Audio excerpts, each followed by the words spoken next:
Hey, Everett.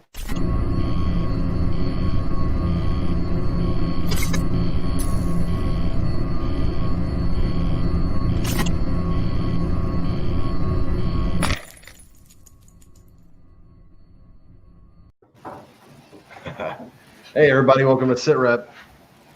It's episode 32, and it is September 9th.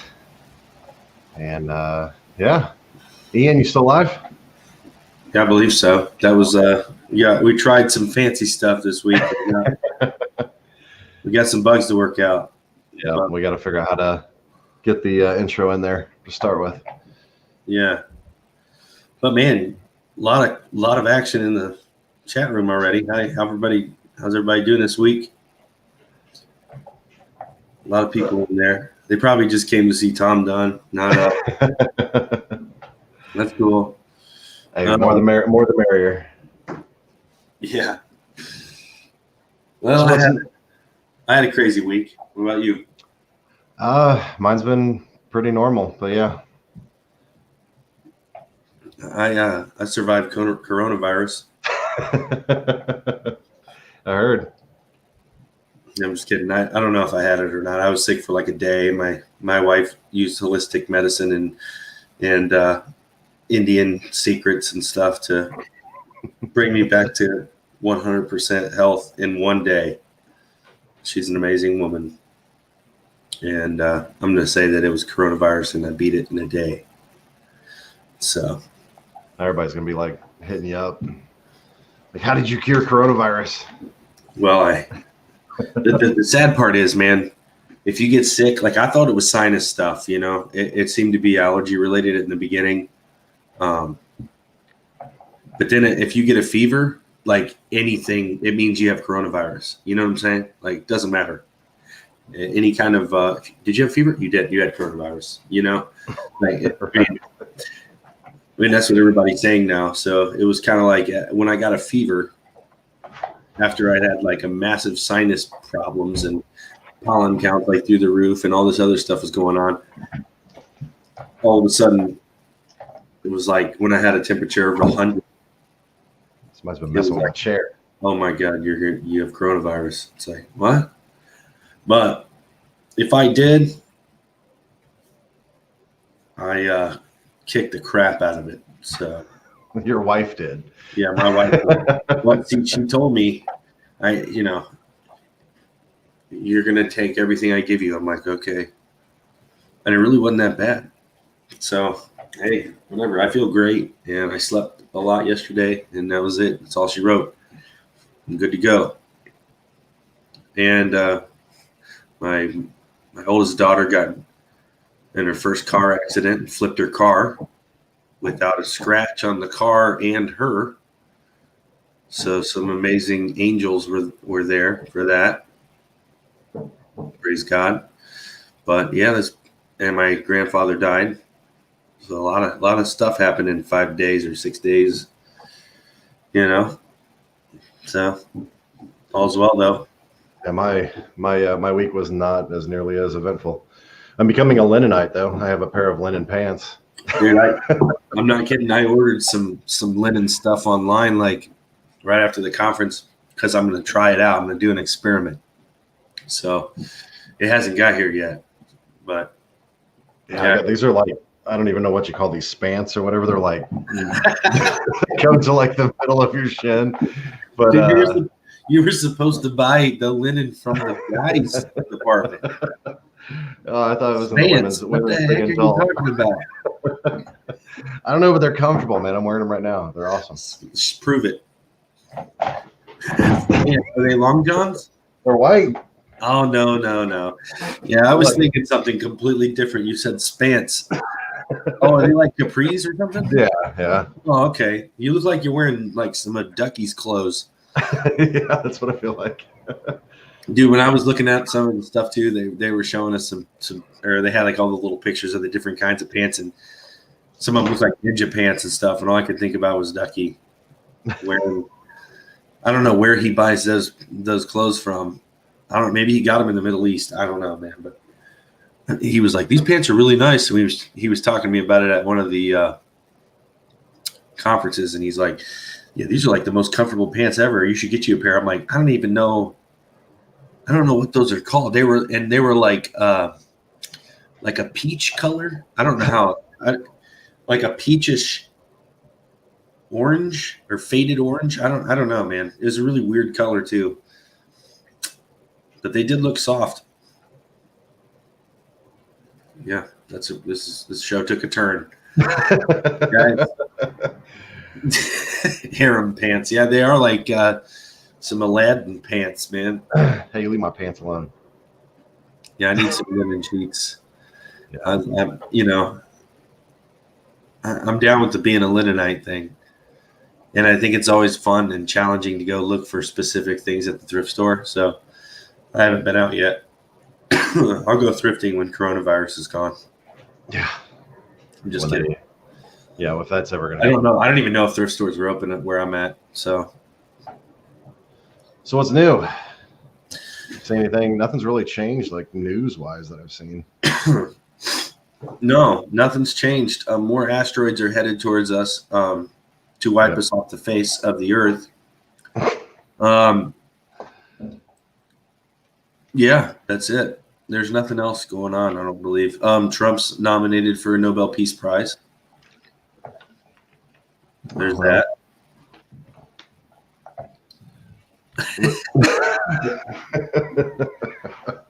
I mean, I really haven't seen anything. I'll tell you what I started watching this Netflix series because it looked interesting, called Dark, and it talks about like time travel, and then they bring up this 33-year lunar cycle. And I started looking into that. I thought that was really interesting, that if that's really true, if it's the full reset and we're supposed to be on a lunar solar calendar, biblically, and then Jesus, his entire ministry was in 33 years, that would have been like the beginning of a solar cycle or a lunar cycle all the way to the end of it, to where it does a full, like the 33 years is that it goes right back, the moon goes back into its same position after 33 years. Yeah. So I thought that was pretty cool. I heard that recently too. I wasn't even looking into that. I watched I watched something my wife sent me called the Bereshit prophecy. Are you familiar with that? No, I mean, I haven't seen the Bereshit, but I know what Bereshit means. Yeah, it was just this guy. I don't even know who did it, but it was kind of cool. We watched it. It was about an hour long. I'd share it if I could remember where it is, but I guess go to Facebook and look up SITREP Resistance, join the group, and if I find it, I'll post it in there. So, but it's pretty cool. The Bereshit means in the beginning. It's the first words of the scriptures, and the whole video is about, is there a prophecy of when the end will come in the beginning, right?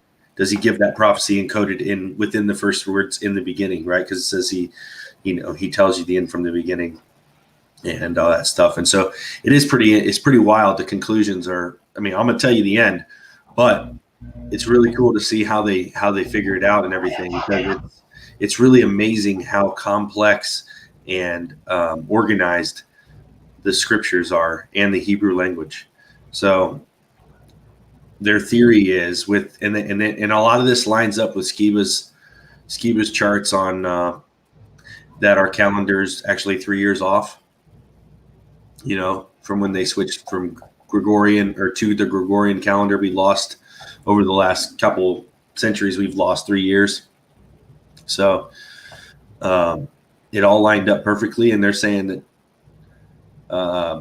the end of the 6,000 years, because the seventh day being the Sabbath rest, which is the 1,000-year millennial reign, they're saying that the end of the 6,000 years actually falls on 2030, which is interesting because all the occult forecasted dates are 2030 as well. Yeah. UN Sustainable Development Agenda 2030 and all that jazz.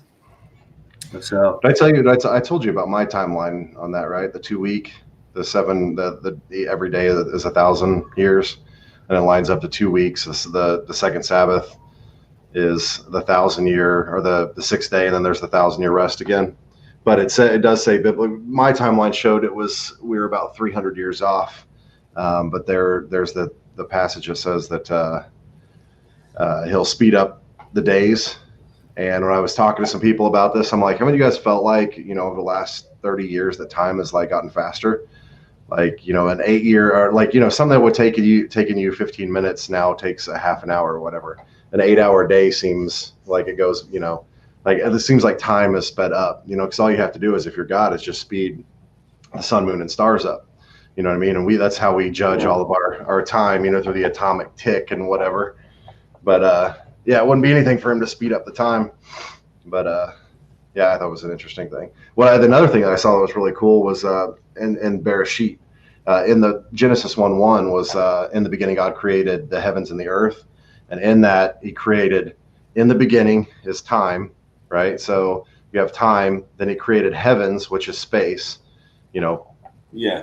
and then earth, which is mass. So in the three of those, He created the three-dimensional time, space, and matter. Yeah. So you have all three in that one sentence, which I thought was really cool. Yeah, it's pretty cool. The other thing is, when you said about God said He will speed up time, that the Navy is the timekeepers, man. They're in charge of the time, so they could speed up whatever they want. Well, aren't they the same ones though? That aren't they tied to the Space Force? Well, like that group? I thought they were that. I don't know. There's the Naval Intelligence Group that's always had space under them, and then there's Air Force Space Command, and then now there is an actual branch of the government called Space Force. I think it's probably just the same as like CIA, DOD. There's 18 different intelligence agencies. You know what I mean? And every one of them stays separate, but they will collab on some stuff, or at least they tell us they do. Department of Energy, you never hear Department of Energy sharing any information with anyone, but a lot of the space stuff is under the Department of Energy as well. And the government actually has no control over the Department of Energy. It's a separate thing, kind of like the Federal Reserve. So I thought it was interesting in that passage. It says that God has to make those days short or man will destroy themselves. Yeah. And if you really think about it, about speeding up the day, we work an 8-hour shift, right? But if you sped up the time, we're working on a clock, like, our digital clock is telling us we're working 8 hours, but if the time is sped up, you're getting less work done in 8 hours, which is technically delaying all of our our progression in technology and all that kind of stuff, because we're doing less in the time that we would normally work. So I don't know. I just thought it was really interesting that was in there, and that it feels like that. Right. So I know a lot of people say, well, yeah, it just feels like time's going faster when you have kids. And I'm like, this is a little bit different, because it doesn't, something that used to take you, 5 minutes, like take a shower, it now, like, you jump in and jump out and do the same thing you always do, and now it's 20 minutes go by. It's like, I think I know what the problem is, man. Our mass has gotten bigger. So we're warping time. We're working harder, and I think it's like we are older, so we think we have the illusion that we move fast. It's like when that old man jumps out on the basketball court with his kids and he twists his knee doing a layup, and you're like, your kid's not even playing defense and you get hurt. It's like we're coming up with the reason, and I think it is. You're right, man. They're trying to change time on us, man, to make me feel like I'm getting older and fatter. But it's a lie. Hey, I think both of us, we age pretty well. We're like fine wine.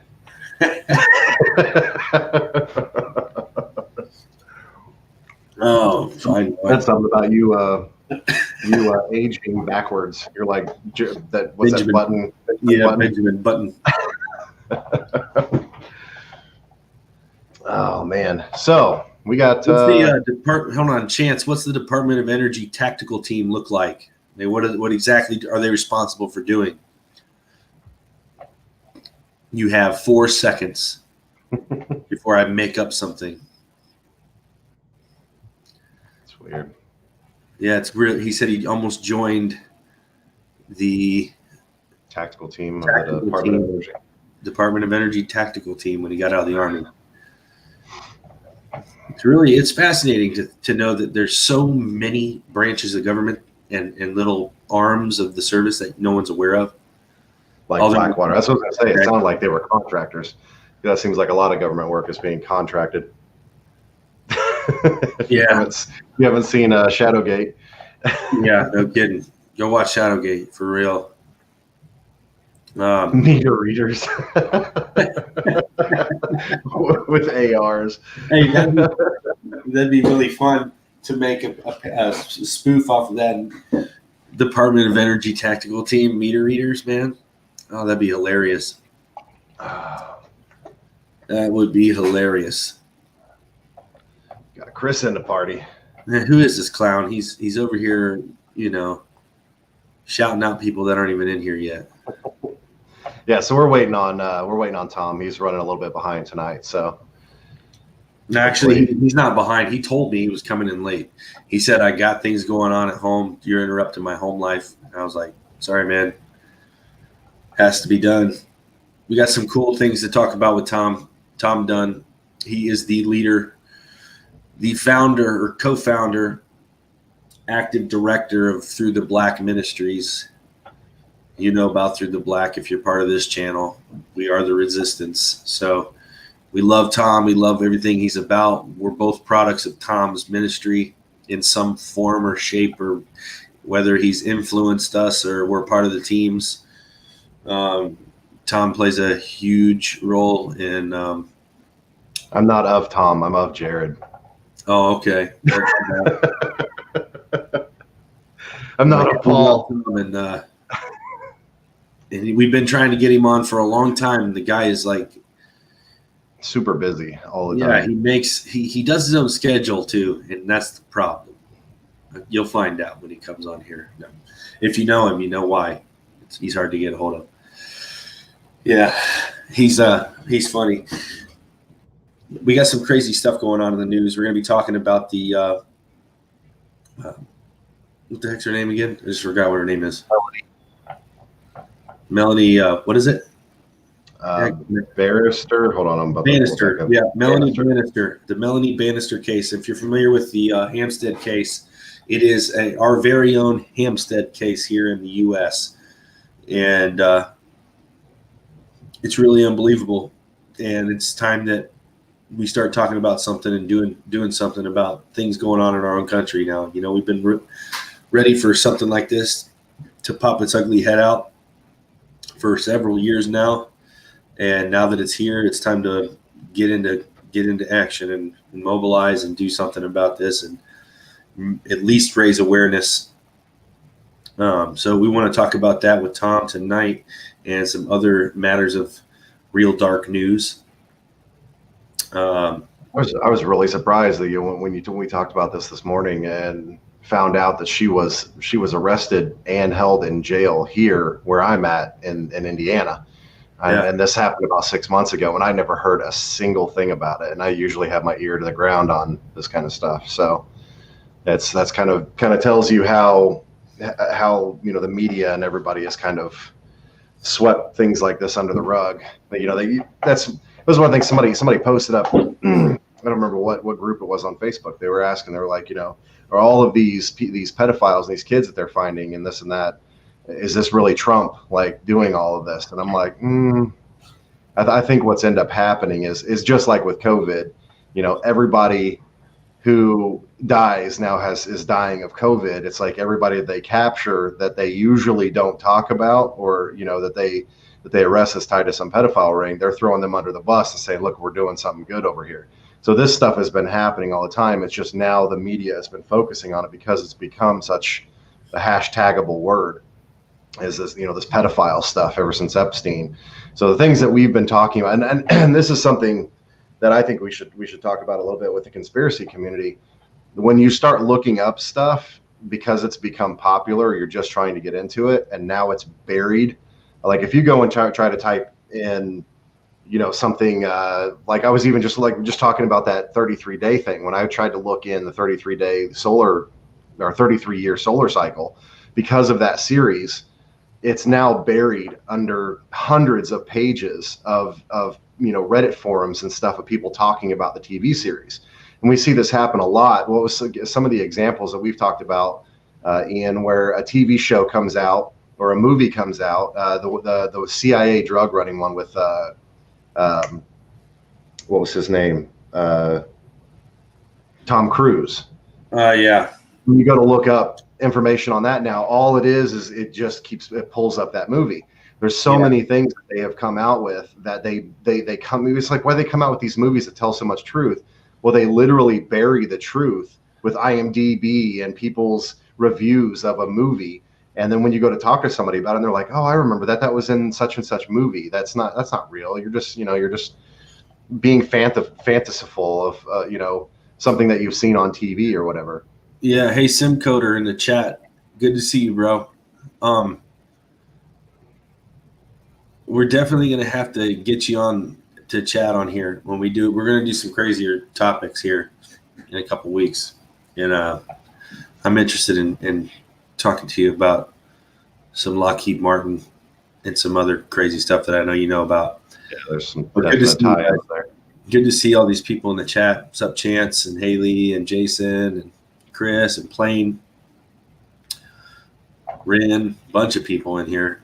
Yeah, so that's why I love our audience, though, man. There's so many people that have had their fingers and stuff that I think you want to, if you're just now tuning into the show or the first time you've ever seen it, and you get into the comments, you're going to run across a lot of people.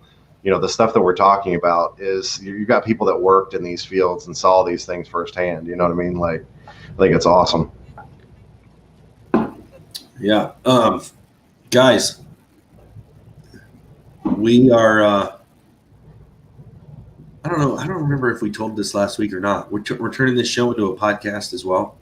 Yeah, I don't think we had time to touch on it last week. So that's the plan. So, guys, in the future, next couple of weeks, we're going to be announcing the podcast going live. So it'll be the same show, pretty much. But we're going to. Our intro will be a little bit more professional. Well, yeah, we'll have like a professional intro and a little bit of maybe some bumper music. We'll have a sound effects team that works with us. No, but we're probably going to do some like advertising or something in there for our own stuff. I don't know. We're just throwing ideas around, but we want to make this. Yes. I'm selling. This mouse. Phone covers. We buy them on Amazon. And but we want to make this easier to share with people, and also if YouTube bumps us off because it looks like they're about to. If I literally post another video, they're going to bump us off, man. And so I mean, we're trying to figure out ways that we can keep this thing going and keep our audience stable, because I actually just, if you could help me out, go to the Holy Hand Grenade where you're watching this from. On the main screen, on the bottom right of the top, you'll see my name with another link. That's another channel. It's where the Black Resist logo is. Ian Chadrick now is open on YouTube. It's one of the first ones that I made, but I wiped it, and we're starting over on there. I'm doing an experiment because I know that the Holy Hand Grenade has been blacklisted for a long time, and it seems like I get a lot more strikes and stuff on this channel than I should be. So go over, and we're going to use Ian Chadrick on YouTube as a backup for this channel. And if for some reason I post something and it takes down the Holy Hand Grenade, we're still going to do SITREP live on that channel. I'm still mirroring on this channel. I've got a lot to catch up. On Omega Chronicles TV.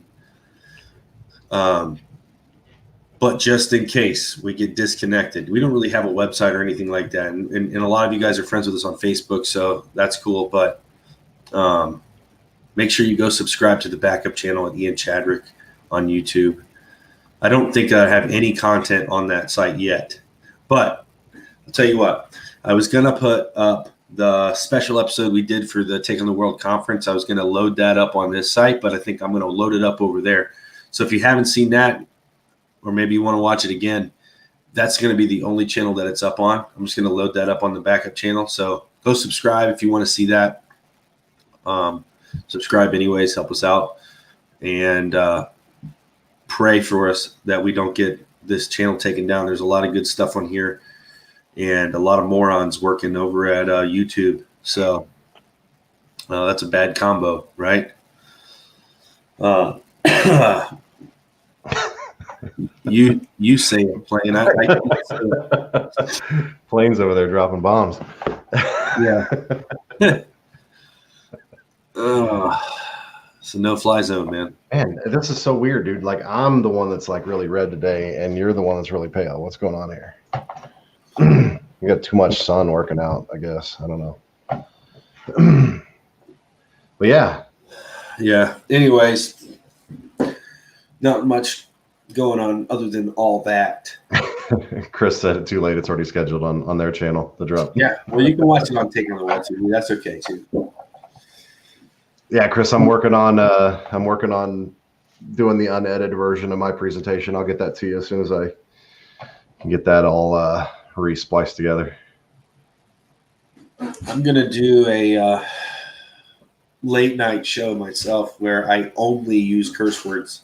I don't even use anything that's not a curse word, and we're gonna see what happens. I'm just kidding.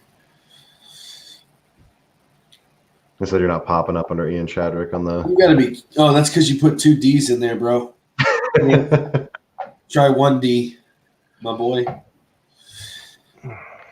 And if seriously, if it doesn't pop up, that'll be insane because I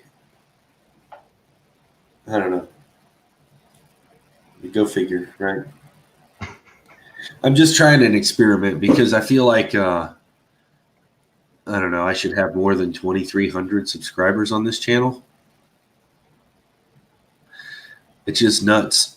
What else do we? So we've got SITREP Resistance on Facebook, and then you set up one on MeWe, right? Here recently. Yeah, we have. I know a lot of people are. Yeah. A lot of people are. They're exodusing Facebook. We should talk about that a little bit too, because I know we had a good discussion about that earlier. Because I always seen a lot of people. I mean, I even saw J. Brett Prince bailed off of Facebook. But I've seen a lot of people, a lot of conversations about things that are happening coming up in October with Facebook. And I know a lot of people, I've seen a lot of people post that they're not on social media that are in our chat usually, but I know a lot of you guys are because I'm friends with you on Facebook. But I've seen a lot of people that are like myself. When I saw that what was coming out with October, I mean, honestly, it's a little too late. They've already stored all of our photos and stuff, but I kind of went back through and I removed all of the useless photos and old photos and stuff like that, you know, Facebook could use or whatever. I wanted to save them in case I got separated from my account. I guess in the new law, the new like bylaws for Facebook, it was saying that they had the ability to cut you off basically from your Facebook profile if you have too many strikes or whatever. They can just basically sever their tie with you. Yeah. And so I saw a lot of people that were really kind of upset by what was being said in their, you know, their bylaw. What is it? Bylaws? What do you call that? Their terms and conditions. That's what it is. And so a lot of people were talking about leaving and fleeing. And I really saw that as, I mean, we've really made our mark. The truther and Christian community has really made their mark on social media, so much so that they're overdoing it at this point. I mean, I'm seeing people that are literally posting news articles being flagged by fact checkers saying this is not correct. You know, like it's so crazy right now with what's happening with the censorship. But when I think about it, I mean, what's the best way? I mean, we're supposed to be a light to the world. It's supposed to be shining the truth and stuff like that out there to people. And if we all run and go hide in our own little individual corners, then there's not going to be anybody left on social media that's going to be speaking the truth. And I think that was part of the reason why they do what they do, is because they're trying to scare the truther community away so they stop having to monitor them and, you know, waste all of the efforts and, you know, the expending the time and the manpower and everything to go through and fact check everybody and do all this and that. So that was kind of my concern, is I think we all need to separate a little bit from social media and stop posting everything we do and everywhere we go and all these photos of our family members. And, you know, I used to make fun of all the people that had the Lion of Judah, you know. Dude, there's so many, bro. That's the thing. That's a bad thing, man. I was going to clean up my Facebook for a while. I've been wanting to, man, but I can't remember who people are anymore. So I look at their pictures, and there's like a freaking 1,000 Lion of Judah pictures, man. I don't say this to be mean, but if you have a name that's like Netanyahu Sarabi Israel or something like that, and you expect me to remember who you are in real life, you're probably going to get deleted because I don't remember you in real life. You know what I mean? Like, just put a picture of yourself up there and something about, you know what I mean? Like, if you think that by making a fake name, the government doesn't know who you are on Facebook, they'll just run your IP. So unless you have a VPN, which probably you don't have a VPN to get on Facebook, I guarantee it. But I think the biggest thing is as the people are fleeing social media platforms because of the overreach of censorship and them stealing, their data and photos and this and that. But that's been in your terms and conditions for your cell phone and for Google and Apple since the beginning. Yeah, I love how people put on their "I do not consent." You already did. Like you consent. Well, I mean that's the thing is, I mean, people are worried about Facebook stealing their Facebook profile picture when your literal camera for your phone is probably monitoring us. I know the microphones are. Their microphone is literally listening to us so they can target ads. I mean, I don't know how many times I've said something and opened up my Facebook and it's literally one of the targeted ads is something I just talked about like the day before. So, it's something to think about when we're talking about social media. Hey, what's up, Thomas? Hey, what's going on, Samson? How's it going, brother? Pretty good. How you doing, Aaron? Doing good. Good, man. Hey, Ian. Hey, man. What's up? Are we using our real names tonight, or what's going on? Yeah, we use our last names here because this is really, I can't use my Hebrew name because it's Aaron Sampson. It's not. Yeah, it doesn't change much. Gotcha. My Hebrew name is Messiah Ben Chadrick. Just kidding. Yeah, you can call me Rabbi. Yeah. Yours would be Esau Chadrick. There we go. And Harry. Esau Teeter-Totter Chadrick. Oh man. So yeah, we were just talking about the mass exodus from social media. I don't know if you got the catch, whatever. I noticed. This is what I saw. Everybody was going over to MeWe, and everybody was wanting to be my friend over there, which I'm already over there. But I didn't know. I must have missed the memo. I didn't get the memo. I don't know why. Was there a reason?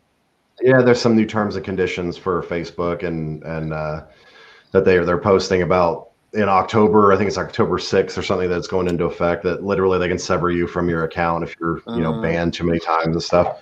I saw the guy, the head dude from Facebook, he made a video or something. So, right. You mean Data?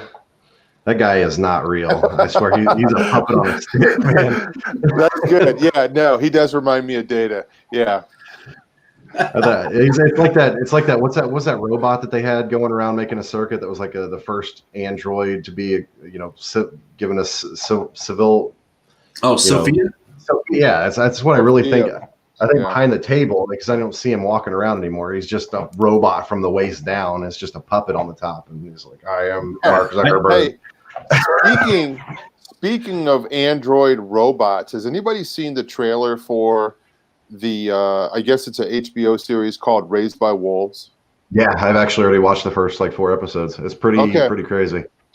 I was really impressed just with the trailer. I thought this is one of the most original ideas that I'd seen in a while. I haven't seen it. Actually, I saw that it was available on YouTube, the first episode, I think.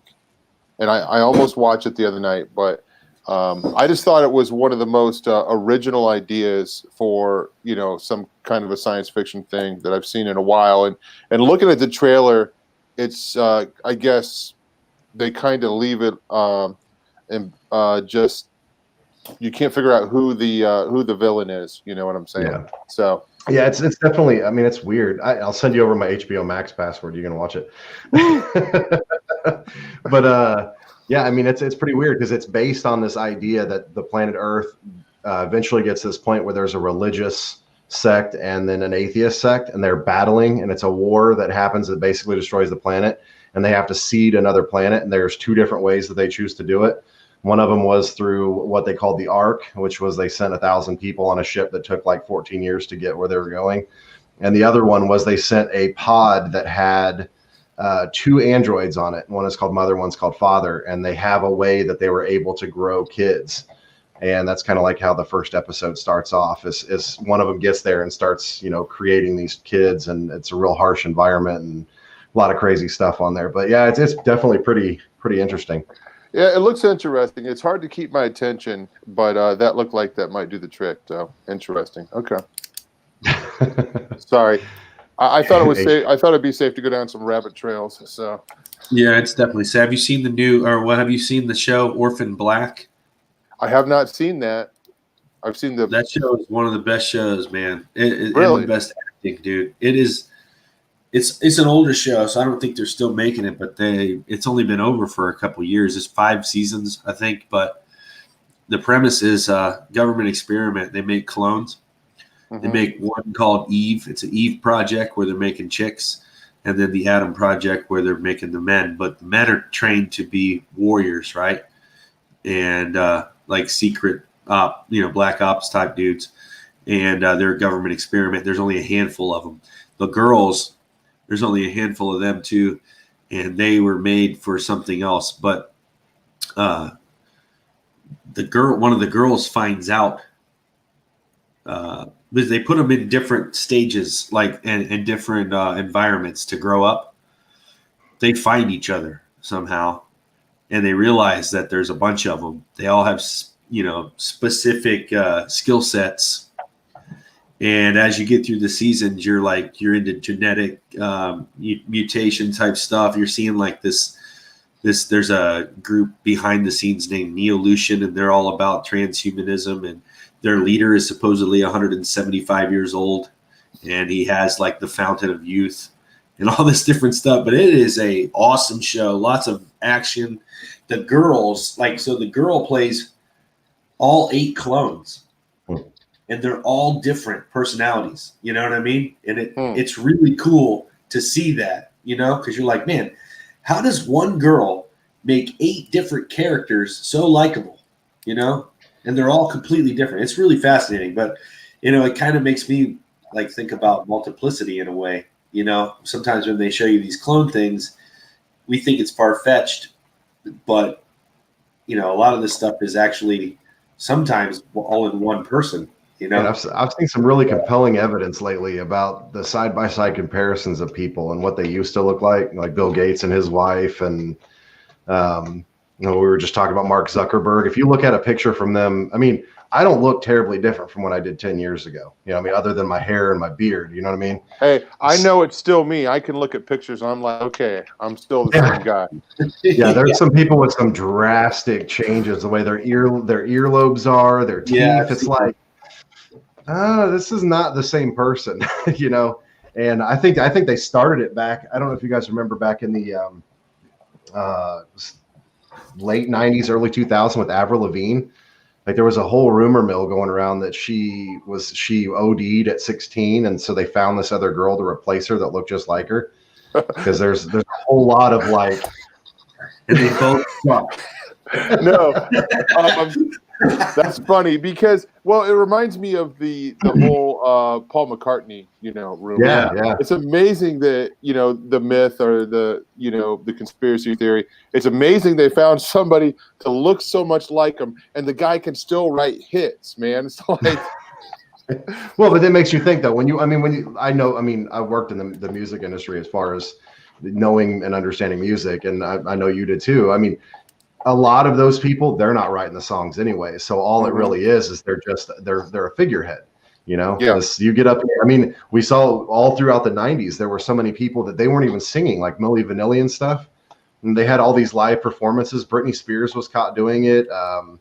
Jessica Simpson's sister was caught doing it. Where they would do, on Saturday they were Night doing Live. These performances, and they were live. They weren't live anyways, and it was somebody else singing, and it was they could get away with a lot. It's Hollywood, it's all smoke and mirrors. Mm-hmm. So, But I think more and more of what we see is like more and more of our reality is just like breaking away and crumbling. And we see this, what we thought were walls before is now this decrepit, you know, just falling apart structure that's around us. And we're going, wow, this is not what I thought it was. The So illusion. I think, my grandfather, he's passed away about, I guess it's been 5 years ago, but when we were younger, we went out to Hollywood. We went to Universal Studios, and he was just so taken aback by going to the studios and seeing that everything was fake. All these shows that he's seen, they were facades. They were just fronts of houses, and he saw how everything was made, and it just really kind of what was an awakening for him, just about Hollywood. And I think it would be for a lot of people, but you think of somebody from that generation, you know what I'm saying? And you remember the stories of people talking about, Gilligan's Island, take me to Gilligan's Island, they thought it was an actual real place. And, Yeah. And it's not, people, they would ask, tour guides or whatever, I want to go to Gilligan's Island. And they would get upset when they would say, it's not a real place. So, yeah. Well, yeah, that's so. I don't know if you guys have ever been to Chicago, but there's a movie or a TV series called Shameless that was filmed in Chicago. You can actually go up to the homes that are the homes in the series, and the people that live in the homes will actually $10 to let you go tour the house. But what we found out is with that area there, what they did is they actually took all of the actors and actresses and they flew them out and filmed all the outdoor scenes on that street in front of the houses. And then they literally filmed and like 3-dimensional scanned each one of the insides of the houses, and then have a studio in California where they completely mimicked the inside of all those buildings. So all of the scenes that you see outside are them literally in Chicago. All the rest of the stuff with them inside of buildings is in a studio. And it's just the craziest thing to think the transition, you would never know the difference. I can't enjoy movies because of things like that, because I'm trying to deconstruct them. And when I'm watching a movie, I'm like, okay, they shot this scene and this scene and this scene, the beginning, middle, and end that was in the same location. They shot that the same day or, during the same time. And then, this over here. I just watched the movie Tenet, and first time I've been in the movie theater in months. And I was so happy to be in a movie theater. I never thought I would take something stupid like that for granted, just that we have the freedom to go, out to a theater and watch a movie. But I don't know. For me, like, I'm always deconstructing films. I'm a filmmaker, and I'm like, okay, how would I do it if I was doing that? But kind of like, just like you said, here in Mansfield, they made the film Shawshank Redemption. And they built a whole set in a warehouse. Even though they had the prison here, they had to have a whole set of a cell block. So, it's crazy. Yeah, I guess the people who own the home said it was cheaper for them to build the soundstage and have it and ship everybody back and forth than it was to rent those homes from people. And I'm like, that's insane. I can't wrap my head around that, the amount of money and the time that it takes just to film an episode. So and put it together. Wait till you find out that the majority of the cost it takes to make movies like that is actually because they're washing cartel money. Yeah. Then you'll never watch movies again with a clean conscience because you have taken part in cartel crimes. Thanks a lot, Tom. Hey, I was watching a YouTube video the other day about this. It was a guy who analyzes or talks about Christian music that I used to listen to, and there's this band called Res Band. I don't know if anybody's ever heard of them, but they were like a rock band from the 70s that was a Christian band. They were called Resurrection Band, and he said it cost $8,000 to record their album back in the 70s, and I'm like, wow, that to me that's a lot of money. But bands like Led Zeppelin were of course like spending $100,000 to record an album, and I made a film for like less than $8,000, and I'm like, where does that money go? I know Ian was in the, he knows about recording and things like that. But I had a friend who made a record for Sony, and it was their first record. that you probably have never heard of the band, but it cost them like $70-some thousand to make a 8-track CD. Okay. And I can remember it took them like, I don't know, say like 5 or 6 months. Now listen, this band practiced, and they were a band for 5 or 6 years before this label. And then their songs that they were putting on the label were songs that they had already written. And it still took them 6 months and $70,000 to put out their album. And they owe that to the record label off the top, right? Yeah. You got to pay that back. Yeah. Before they can do anything, they have to tour enough to make $70,000. And especially because nowadays you don't even make any money off the CDs. Nobody's buying that. You know what I mean? It's just insane. Because I remember thinking like, dude, $70,000, you could make one. You could make a really awesome one in a home studio for 10 grand at the most, man. That's a lot. Build the studio, own the studio. Yeah. They probably, the sad part is they probably all had enough stuff to put a nice studio together. But it's just that whole lie that we got to be on a label to make money. And I get that you need a label to like book a sweet tour, but I don't think it's worth 70 grand. And that's like on the small end, Some of these guys spend a lot more than that. Go ahead, Aaron. I was just going to say the way it's gone now with it is the rise of the internet star. And these people are groomed and set up just like they were doing in the music industry before. They don't just come up and get a million, YouTube followers and stuff like that, and then become like this iconic pop artist from YouTube. It's all staged, and these people are selected just like everybody else. I mean, everything that we think of, American Idol, all these things where people are winning, all of that stuff is all, they already know who's going to win. It doesn't really matter. Like, it's crazy that all of these people who are making it on TV are making they all make them have the sad stories too. Like, when if they got any kind of good voice, they're like, all right, you got to come up with like the worst possible storyline for how you got here. And they all start crying when they tell their story. You're like, how can every single one of these guys have like this amazing story? You know why? It's because the rest of us who actually have to work, we're at our jobs while they're standing in line for American Idol. Like, my brother tried out for American Idol twice, and it was one of those things. Like they're like, tell us about yourself. Oh, nothing. I don't have any crazy stories. I had to ride 17 buses and hitchhike 4 times. I was assaulted and raped, and it just brought me back to my childhood when my grandpa locked me in the shed, and I found out the shed was put on a barge and sent over to another country. And when it's like, what, my gosh, and they're not even that good at singing. And then the guy that's really good at singing, they don't even announce his name. And you're like, who was that dude? And he doesn't make it. So you're like, what the heck was that about? Right. There's some really good guys on there, man. Like if you watch tryouts, you're like, dang, that guy was awesome. And no one turns around for him. That's a different show. But what's the one where they turn around? Oh, I don't know. Yeah, the Masked Man. What is that? No, not the Masked Man. That was a funny one though. But I know what you're talking about with the chairs. Every one of them. That's kind of a joke now. Every one of them. They got another mask underneath their mask. They take their mask off and they got the surgical mask on. So, this is an awful transition, but there's a topic that we really wanted to talk about tonight. Oh man, I was having fun.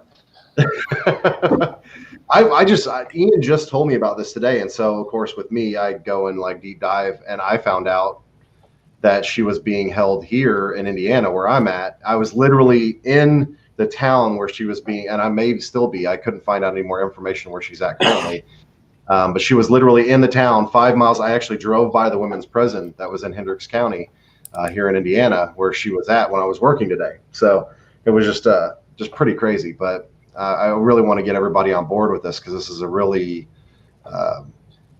it's a sad, very sad story. I mean, when you get to understand all the facts, but I tried to do my due diligence in investigating it today, and it's almost like the internet was completely scrubbed other than news articles and a couple of YouTube videos. So I'm hoping Tom's got the big scoop on everything that's going on. Well, I don't have the big scoop. I got the little scoop, but I can tell you what I know. I had somebody on my show last week who is directly connected to the case, and of course, we're talking about the Melanie Bannister case. And anybody that's familiar with me knows the kind of things that we talk about, and especially stuff like the Hampstead case and what happened over in the UK.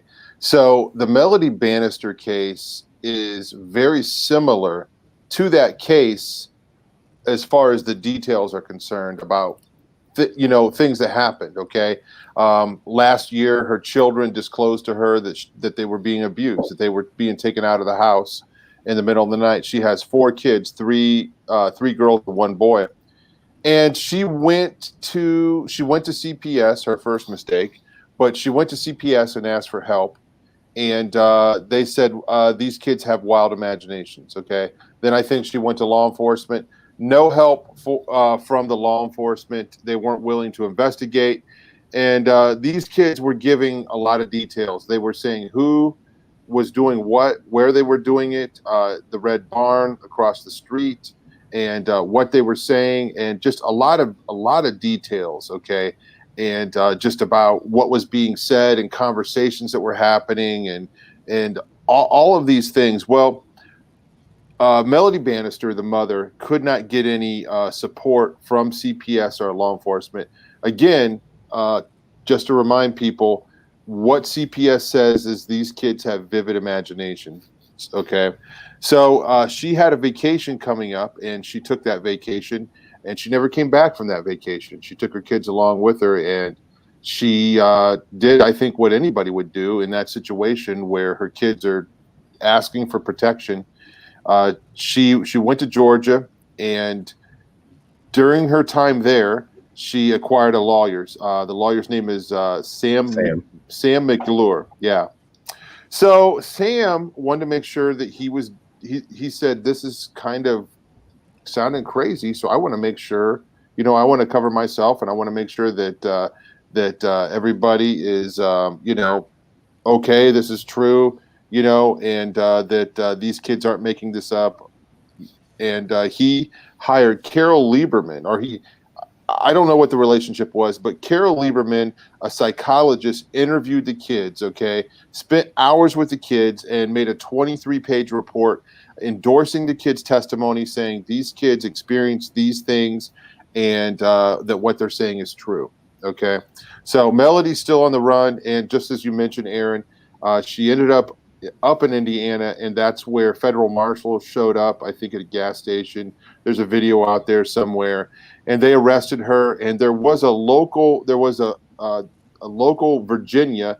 I forgot to mention this. All this took place. It started in Stafford County, Virginia. Okay, and one of their locals showed up in Indiana when she was arrested. She spent 100 days up in the jail in Indiana. Then she got extradited back to Virginia. Now, in the meantime, the kids got put back with the person they accused of abusing them. And I always want to be real careful, because at this point, they're just accusations, okay? There's been no indictment. There's been no trial. But also, we boldly say we believe the testimony of the children, okay?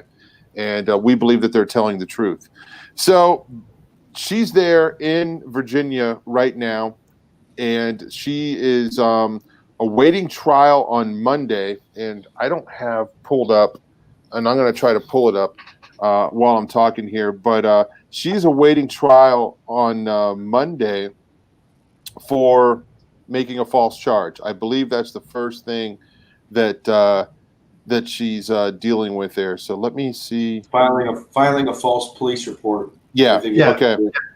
So she was facing 4 misdemeanors for basically the kidnapping and containment of the children, because Yes. her husband, this is from Sam, her lawyer, that had in the interview that I saw with him, her husband at the time she was in Georgia on her vacation. She called the police department, the local police department in Virginia, and was checking up on what she had told the police department. And the police department there basically said, yeah, we're still looking into it. And then the second time that she called, they didn't answer her phone call. So she just refused to go back because at this point, she knew that her husband knew that she had went to the police and she felt like she was in a dangerous position. So she contacted the lawyer, and in the process of them trying to get restraining orders, and meanwhile, they were still married, or her husband and her at the time. They were trying to get some orders done and everything with the lawyer. He went to the local police department and the judge and jurisdiction there and filed for custody rights of the children and everything like that. And because she wasn't there, it was granted to her, and she was found in contempt of court because she was not there at the time of all of these kind of court interactions with the children, because she wouldn't go back to Virginia. So that's why the federal the U.S. Marshals got involved, was because there was actually a felony charge for violating one of the laws or something like that had been put forth in the orders from the magistrate. It's crazy. It doesn't make any sense.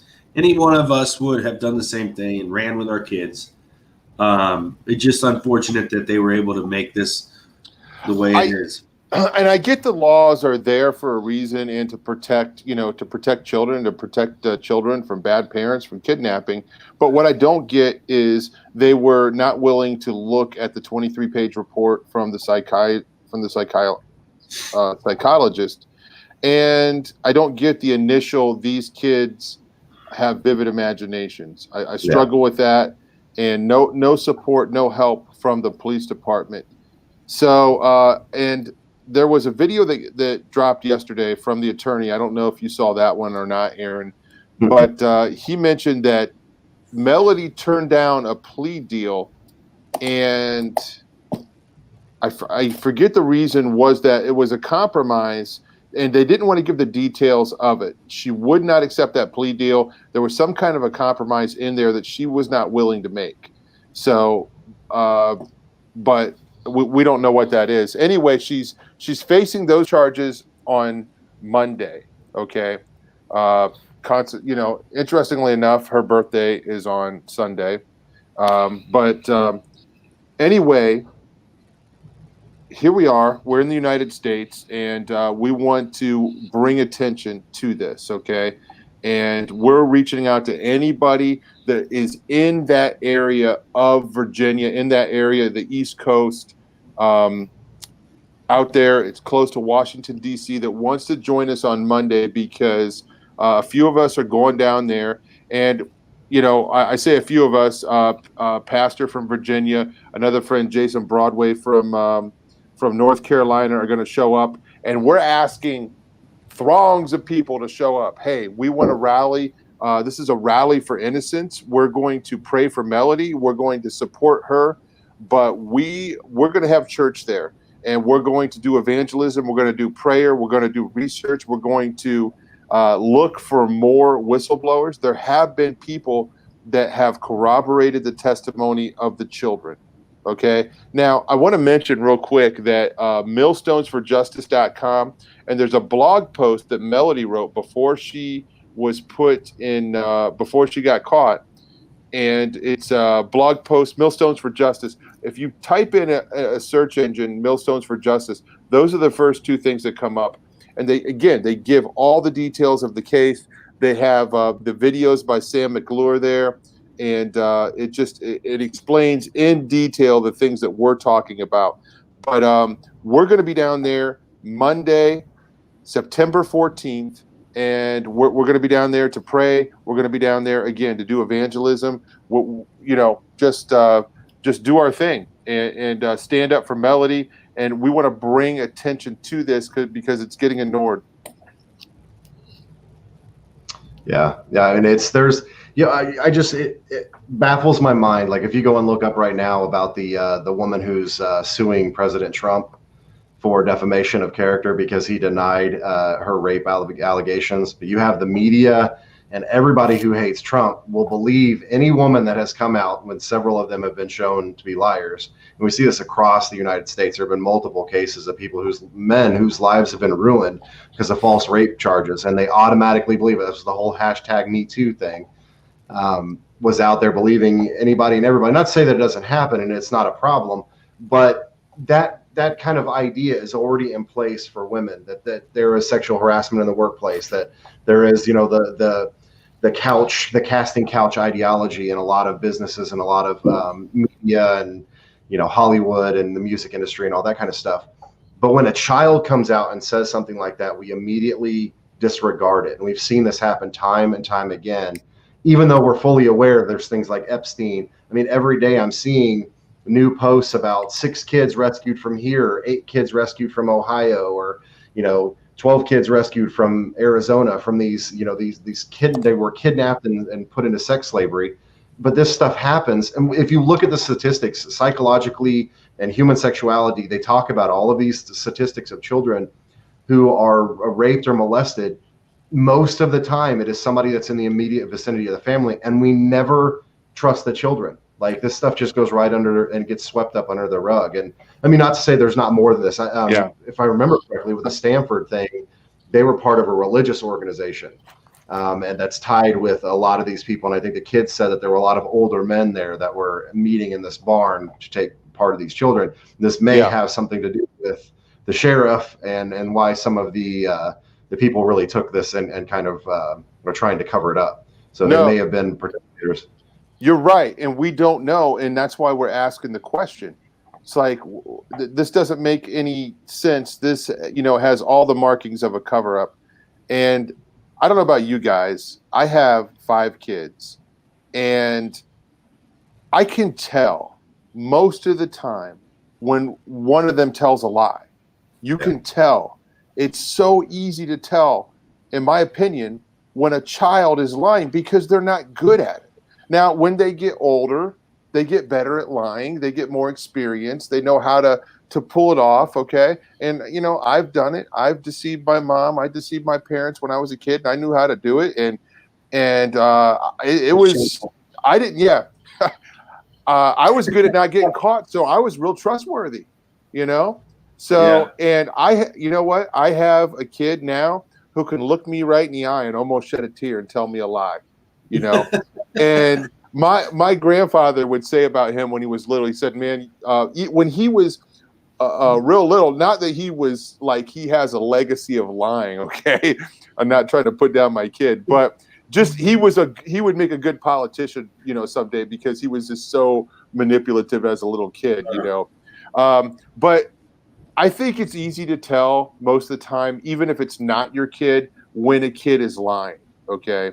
I think school teachers could attest to this, but when a kid is shaken, they're emotional, they're scared. You can see their body language, and you can tell this kid is telling the truth. Okay.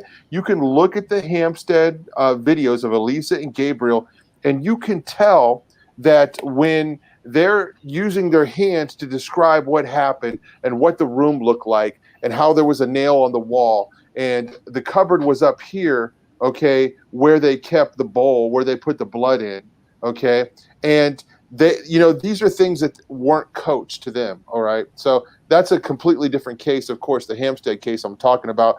But, we're going to be talking about that. We're going to be raising awareness about that when we're in Virginia, because by raising awareness about that, we can raise awareness about Melanie Bannister's case, because we can make a connection. We can say, hey, this is happening over here. Sometimes people find it easier to believe when there's distance between them and what's going on. They're like, okay, yeah, that happens over there in the UK, but it doesn't happen here in Virginia, and vice versa. The same thing could be true for, it's safer to talk about what's happening in the Melanie Bannister case over there in the UK, where there's a serious cover-up of this case, and we can get the truth out. And we're looking for any avenue we can to get the truth out.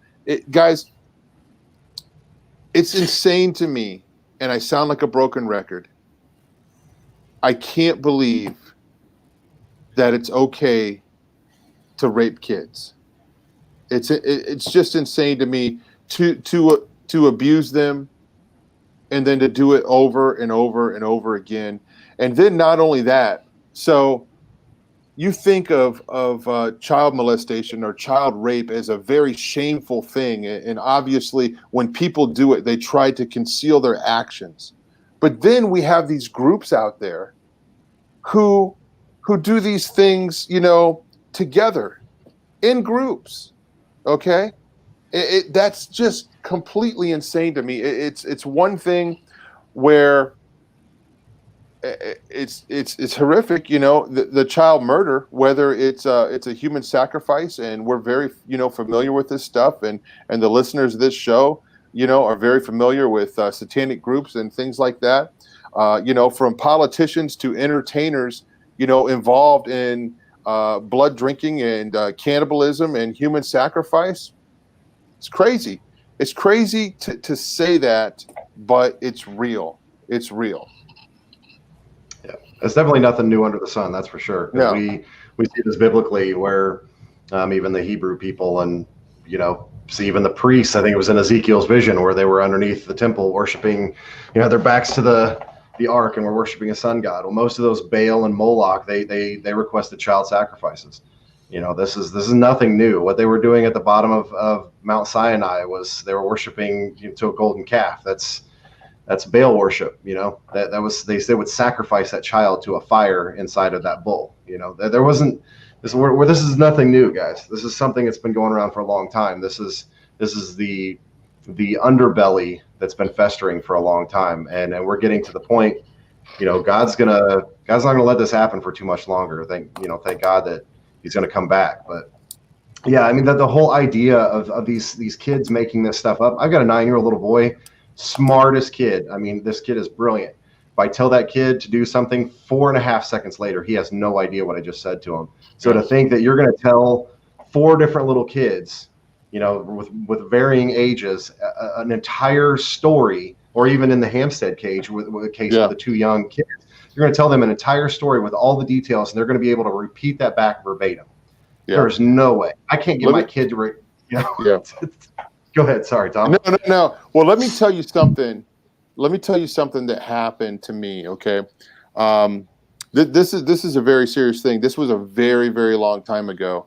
And I don't like telling this story because it's so crazy, but it was so long ago, and there nothing ever came of it, and it wasn't a situation. But I was at work one day. This is back when I worked at Best Buy. This had to have been, this was over 15 years ago. And I got a call, probably on my cell phone, from the police department saying that they needed to talk to me. And I was like, okay, what's this about? And they said it was about my son. Okay. And then they told me my son had been accused of some pretty heinous things by the neighbor boy. And I was like, wow, okay, this is crazy. So I was newly divorced at the time. I called his mother and I told him what was going on. And we didn't know what was happening. Okay. We were naive. We took our son to the police station because they wanted to talk to him. Okay. And I knew somebody that worked there. A friend of mine was a police officer. Now, the craziest part of all this is we allowed him to be interviewed without a lawyer. But anyway, this is what happened. Police officer took him back, and they interviewed my son about what this neighbor boy accused him of. And he wasn't back there very long, and the police officer came out and he said he didn't do anything. He said, I could tell by his reaction and his response and his body language that he had nothing to do with this, okay? So what happened is this neighbor boy was being abused by somebody, and he wanted to put it on somebody that he felt safe, that he could. He had to tell somebody who was being abused, but he didn't want to tell anybody that his family member was doing it, okay? So the weird thing is years and years later, this family ended up at the same church as us. And my son was so hurt by these crazy accusations. That poor little boy didn't know what he was doing, but my son was angry at that kid. He was like, that's the kid that said those things about me. And I tried to explain it to him. I was like, son, he didn't know what he was doing. He was being abused. And my son was so embarrassed, and it was hard for him just to get over that. But I say that to say this: thank God for that good police officer that knew how to interview children, Okay. And they were able to get to the bottom of it. And it was an awkward thing because the mother really thought that my son was guilty of this, right? So, I mean, that was a crazy couple days in my life. And when this happened, the way that it was described to me first on the phone, I mean, my immediate reaction was, my son didn't do this. But then I was like, how does this kid know? This is crazy. There was a part of me that thought, maybe there's some things I don't know. You know what I mean? But that police officer was able to tell, by interviewing my son and his reactions to the questions. And again, my son came out of there and he's like, Dad, you're not going to believe what so-and-so said I did. He's like, this is crazy, So anyway, that's the other side of a situation where somebody gets accused of something and they did not do it. And there's a ton of situations where that went horribly wrong, okay, where we know kids have been accused and they've been by, corrupt cops or cops that don't know what the heck they're doing, or psychologists or psychiatrists or whatever. They get false confessions. So this is serious, guys, and there are professionals out there that know how to interview kids and know, how to do this. They're trained at doing this. But I'm also saying that I don't think you have to be a professional to know when a kid is lying. So yeah, and you're just not going to have children that are just going to make something like that up about their parents. You know what I mean? Like, just like you said, you're going to have a child that, especially if they think, have been threatened, which I've seen in many cases where a child's threatened with, well, I'll kill your mom, or I'll kill, your family members or whatever, or I'll kill your little sister or whatever. They're not going to, if it's going to come out, it's going to come out, and they're going to pass the blame onto somebody else because they're afraid of the person. And for a child to come out and just start talking about something like that, especially with a parent or an immediate family member, most cases of people who are molested or raped, they don't talk about those things until they get old, in their 20s or 30s. And for a child to talk about that, man, that's some trauma where it's almost become normalized to them. We usually see this in cases where the child has gone through ritualistic, like almost consistent abuse, because one or two times a child will shatter, or they will block the memory out. But when it becomes normalized for them, where they're just like ready to openly talk about it. I mean, it's like my kid talking about Fortnite. I mean, this kid can ramble on about Fortnite because he plays it all the time. When that sexual abuse becomes so normalized for them that they're ready to just talk about it like it's an everyday thing, then that's scary, because that means that kid has seen some things. And we can't just throw that aside and say that, oh, that's a vivid imagination. I don't even have that kind of imagination. I can't imagine a 4, 5, 6, 8, 10-year-old would have that kind of imagination. Yeah. And I think too, that another thing is, like, let's just say it is a vivid imagination. Why would the imagination go to that theme? It would have to be because they've experienced something one way or another. What kind of kid is like imagining that? You know what I'm saying? Like, I mean, there's something wrong with your kid if they're imagining stuff like that. Well, yeah. If you've got a kid that's saying that kind of stuff, anyways, you say it was planted by the mother. I'm not going to say that because this doesn't look like it's anywhere close to that. But let's say that it was. If you were doing your due diligence as an officer, wouldn't you want to take your kids out of that situation, from both of them, until everything is sorted out? Not take them from the mother and immediately give them to the father, who is now, I guess the kids are with one of his friends. It's a woman that's, one of his friends that he still has immediate access to. I mean, that's just terrifying. If the CPS system and the police officers really cared about the well-being of the kids and were concerned that, they needed to investigate the allegations that were happening, you would just try to get them away from the situation altogether, not put them with one or the other. And I think it's just crazy how that all went down. The kids were here in Indiana, and they came, and the dad, I guess, flew up here and immediately came and was granted from CPS after they did like an overnight. Two of the girls were suicidal when the police came to them, and they brought them to a kids hospital here in Indianapolis. And it's supposed to be on like a 72-hour watch list, and they released them in 3 hours to their dad. It's just so much really weird stuff. Dude. And the thing is, man, in this place, Stafford, Virginia, isn't this close to Arlington? It is very close. It's very close to Washington, D.C., and right there, FBI headquarters, obviously. Again, it's easy to speculate, and who knows? Who knows? Website. Yeah. Where's the website, Tom? That with the diary of the mother. That is the blog post. All the Again, people involved. yeah, Millstones of Justice, and I don't know what that. I think that might be millstonesofjustice.blogspot or something like that. But again, if you put it in a search engine, the first two that pop up are going to be those two.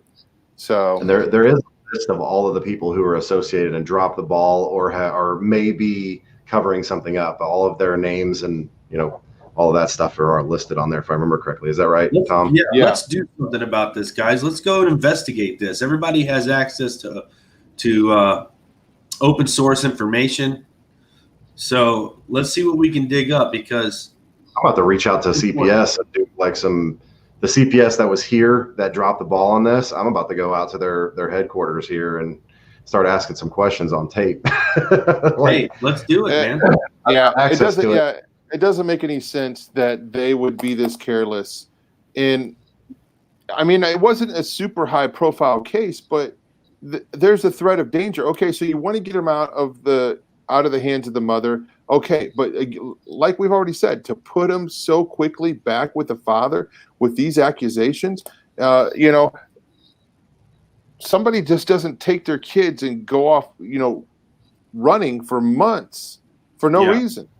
Right. Well, I mean, with many of the divorce cases, I mean, I've seen some terrible breakups and separations between people. I've never seen I'm sure it's probably happened once or twice, sexual accusations towards a father. That's probably something that has happened, but you would take that seriously. You know what I'm saying? Like, not just disregard this. I mean, the total disregard of the children's testimony is just baffling to me, because we in the United States and even in the UK with the Hampstead case, they are predominantly the system for childcare is predominantly geared towards women, towards the mothers. So they're almost always granted custody unless you literally don't have running water or you're living in absolute filth and no food. But that has to be proven first. I know where I'm at in Indiana, it's almost guaranteed if you take it to court, 99% of the time, the child, it's going to go with the mother. So why would she even want to make this stuff up? They weren't even divorced. I mean, she literally grabbed the kids and left. I mean, that should be enough testimony of itself to say, hey, there's a problem here. If they had this, and they literally, I mean, we're talking blue collar family. Actually, he was kind of more white collar. If I remember right, the father is a accountant or something pretty high up in something in Washington, D.C. He's got some lawyer firm or something that he's an accountant for or something. I don't know. I'm sure there's something there.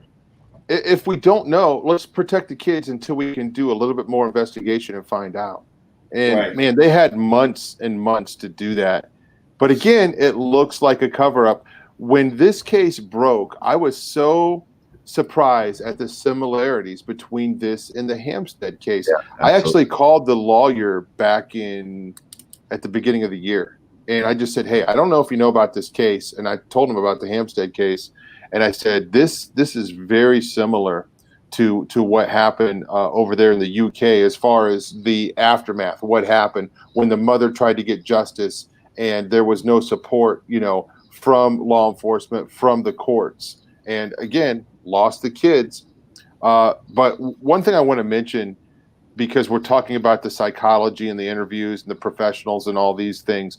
If you look at the Hampstead case, here is a professional grown adult, DC Steve Martin interviewed the kids separately on several occasions, and these kids, who were accused of being coached, stood up under the interrogation, of this adult and said and stuck to their story, and said the same thing separately and in separate interviews with their parents. Again, just unbelievable that that Justice Palfrey over there just said there's nothing to see here, folks. This is a open and shut case, and immediately the press got a press release, something like that, and they all ran the same story about Ella Draper. this really stinks. This really stinks. The DC connections, the proximity to the FBI, the Arlington, connections, and one thing I want to mention. Sheriff from Virginia was with the U.S. Marshals in Indiana. Yeah. You don't usually see something like that happen. So one thing I want to mention. Okay, so this cult here in Virginia that the children talked about, as far as we know, there were no satanic symbols, there were no satanic trappings or anything that we would recognize as a satanic cult, okay, that we know about and that we know exist, okay? This was more of, again, from the description of the children, more of a Christian religious cult, okay? Just some kind of, I don't want to call them Masons, but almost like a little secret society or a secret group in this town that's connected to churches and that sort of thing. And the kids said that they were made to go in a circle and perform oral sex on the men. Sorry to say that, but, it's sick. It's sick to say that. I wouldn't be surprised if this wasn't tied to the family. Hey, that's the thing, man. I mean, so we don't have to know what kind or what exactly the cult is called or anything like that, but we know this is some type of sex magic that they're doing. Same spirit. Doesn't matter who they're working. And at the same time, it's some kind of grooming. Yeah, it's family. It's family. Yeah, because from what the articles and what the accusations were, that the grandfather, the dad's father, was also involved. So this is generational. And we see this a lot of times with the SRA victims, and not even just ritual abuse in general, if we're going to call it what it is. So, right. Yeah. Hey, let me play something for you guys. Let's give us a little break, and then we can go wherever we want after this. But I want to tell Tom too, because I don't know if he sees it. Tom, there's a live chat. I forgot to tell you because you jumped in late. But on the right hand side. Yeah, got a lot of people talking. I forgot to click the button. I see it now. So everybody's saying they love you and hi to you. Yeah, I wasn't going to tell them. Thanks a lot.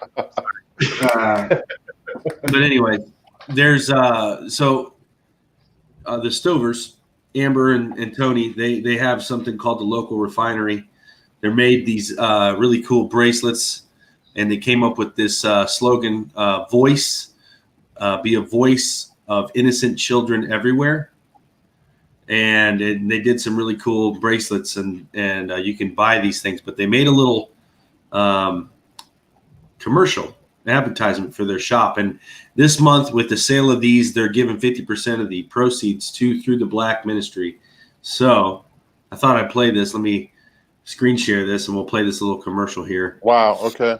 Wow. Amazing. You probably haven't seen it yet, Tom, but okay. Here you go.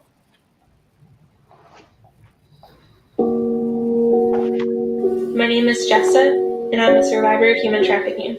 Every year, 1.2 million voices are silenced through child trafficking. It's taking place in suburban neighborhoods. I was also taken into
Aaron, you know sound isn't playing? What? The sound is not playing on the commercial. Oh, I don't have any. I'll tell him.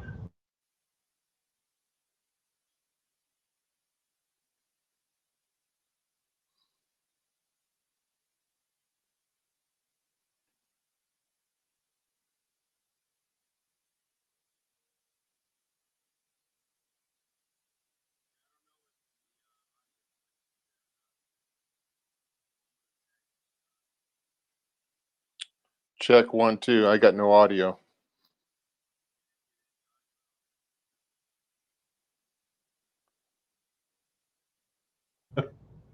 Hey, I still can't hear you. I can hear Aaron now.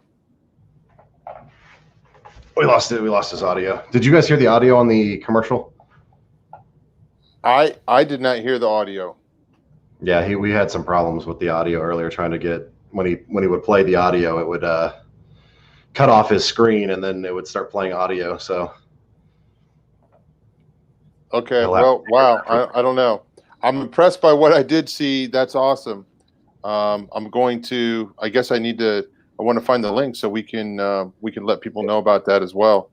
Yeah, Chris, can you post the link again so that everybody can see it and get the actual audio for it? Sorry. We're still trying to work out the kinks with the playing the video on here. So yeah, can Ian hear us? I don't know. I can't hear him.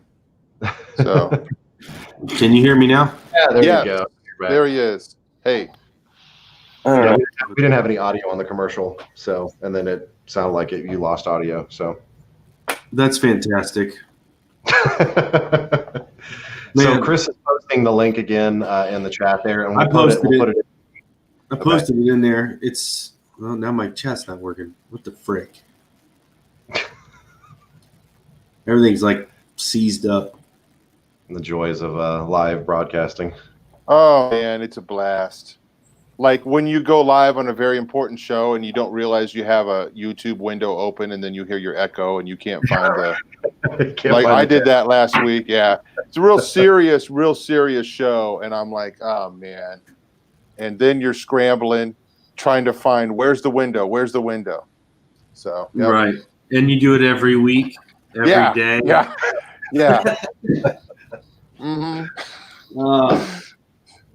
Man, I'm sorry, guys. I'm sorry there was no audio. I might try it again, and we'll just see if it works. Just because I'm a little bit ticked off that it didn't work, man. Let's try this again. Let me reset everything. And all right, and then just watch me. And if I give a thumbs down, that means no audio. Well, I can hear you. Okay, I can hear you. You can just say no audio. Well, I didn't want to. I didn't know. I thought maybe I'm the only one not hearing audio. So I'm like, I didn't want to speak up and interrupt the audio. I got you. Yeah. Let me try this again. We'll do this the right way, maybe. We'll edit this out, right? We'll edit out the live show. My name is Jessa, and I'm a survivor of human trafficking. Every year, 1.2 million voices are silenced through child trafficking. It was taking place in suburban neighborhoods. I was also taken into a few other countries with the sole purpose of being trafficked and being sold. Every year, $150 billion is spent muffling the song of youth in over 1 million young hearts. So when I was a little girl, my family was part of a group of people that severely sexually abused me. Let the children come unto me, and do not hinder them, for to such belongs the kingdom of heaven. When I was 21, a lady approached me and she gave me a piece of paper. And if I ever wanted help, she would be there. But the message she constantly told me was that this is not who you are, and you are so much more than this. For the price of a meal, join the chorus of other voices speaking up for those who cannot. This is not okay. Then it was the courage for me to say, this stops, and this stops now. 1/2 of all the profits will be donated to Through the Black to help combat child trafficking. I'm not the same person. I have completely changed, and I'm liking the person that I'm changing into. It's pretty cool. And we can all say, I am a voice of innocent children everywhere.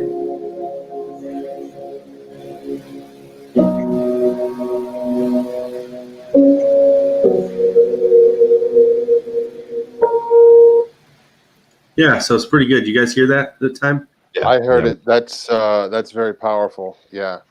Wow. That's amazing. It'll be on the 7 o'clock news as well, and Fox News is going to air it too. We're only donating like 1,000 to Through the Black, but we paid 60,000 to get 2 minutes on Yeah. late night to show it. No. You know, sometimes I feel overwhelmed by all the people that need help. There's so many people. There's so many cases. On Real Dark News last week, I just rolled through live on on my show, and I'm like, every story was about some teacher, somebody that was trusted to watch over children in some way, abusing children, people getting access to kids and hurting them. And it's so overwhelming. And, we do that because we can't put our head in the sand. We can't ignore this, okay? God forbid, if it was any of our kids, we would want the story out there. We would want the truth out there. And I'm not trying to put anybody on a guilt trip, but I just want to challenge anybody. If you're close to Virginia down there, come on by and hang out. We're going to have church down there in front of the courthouse. And, the one thing I don't want to hold people back is the social distancing and the masks and stuff like that. Please don't let any of those rules hold you back from, coming out to this event. I get it. If you're too far away, hey, I understand. We could use the pray for the event. We really just want to be in God's will. We're going to bathe this thing in prayer. And the main thing, we really want to go down and we want to evangelize. We want to share Jesus. Okay. And we can do that, and we can support Melody at the same time, and we can pray for the kids. Over 255 kids in the state of Virginia reported missing since the beginning of the year. Now, most of those kids probably found. But to me, that's crazy, especially when there's been a lockdown. We know a lot of them are runaways. We know a lot of them, don't like their home situation. We know a lot of them need to get away from their home situation. But 75% of the kids that are endangered runaways end up in a human trafficking situation, okay? Because they're looking for shelter, they're looking for food, and there are predators out there looking to take advantage of these kids. Yeah. Yeah, and some of the other things that we need to be doing, especially as parents, we live in a society that's literally trying to strip our ability as parents away from us. They try to keep us busy with, food and circuses and everything else that's going on. We need to be involved in our kids' lives. We need to be knowing what they're doing, who they're hanging out with, what they're involved in. I mean, there's so many things going on right now with social medias, and the predators know what they're doing. They know how to get a hold of the kids, and we need to be watching out for that.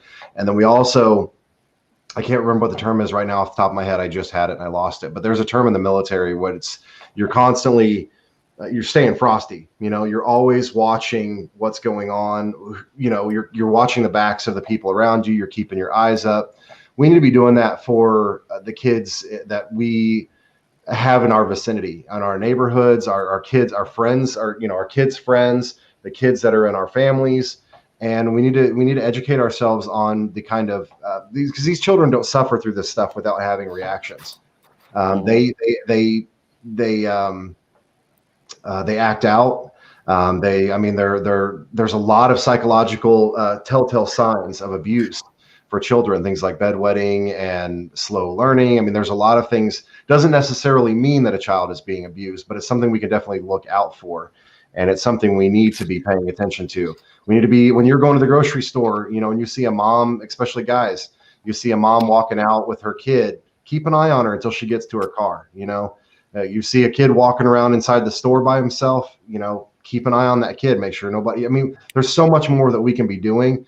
and being passive and just, making a hashtag and thinking that that's going to, yes, it does raise awareness and people are starting to wake up to this, but a hashtag is not going to stop a predator.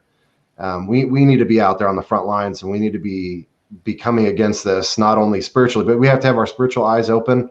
We need to be attuned, and we have to have our physical eyes open, and we need to be watching each other, watching over other people. Yeah. Yeah. I was telling this story a couple weeks ago on here, but I went to 2 different local sex trafficking rallies where we were trying to get awareness out. And there's a local place here that does rescue operations, and they have like a safe house network for women, and they're called the Oasis House. And one of the ladies that runs that place was at one of these events, and she was giving some stories of some of the girls that are actually in the home with them right now. And 2 of them are in their early 20s, early to mid 20s. Both of them, not related to each other, didn't know each other until they met at the house there. But both of their stories are, they have been trafficked and sexually abused since they were under 5 years old. We'll just say that. And it has been done by their family members inside of their home and other family members' homes. But that's the kind of stuff right there.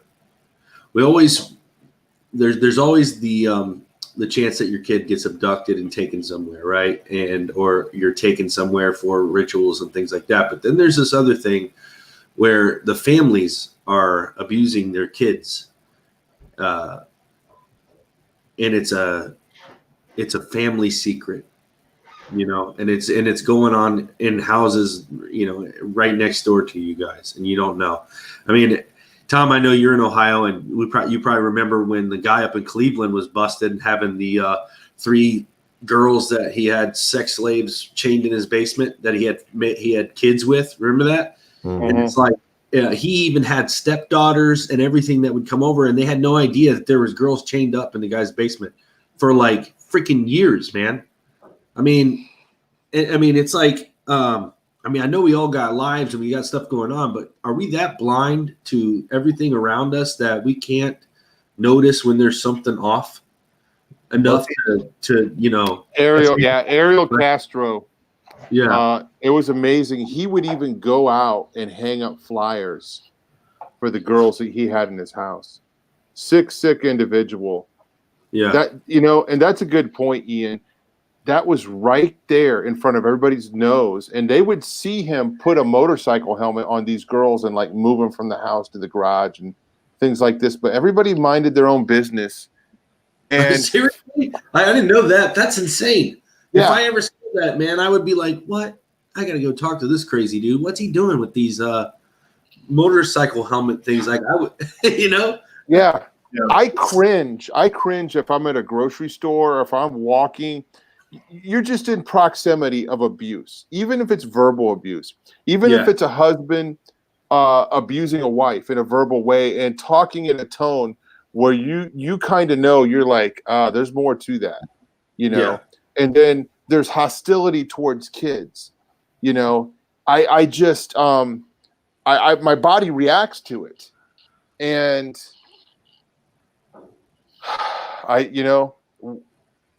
I could speak for all of us. We're tired of seeing kids abused, and I think the things that you guys are saying is a good reminder. Okay, watch over the women that are walking to their cars. Again, the kids. That's all good ideas. Things that we can do to be proactive. I got kids. That go around my neighborhood.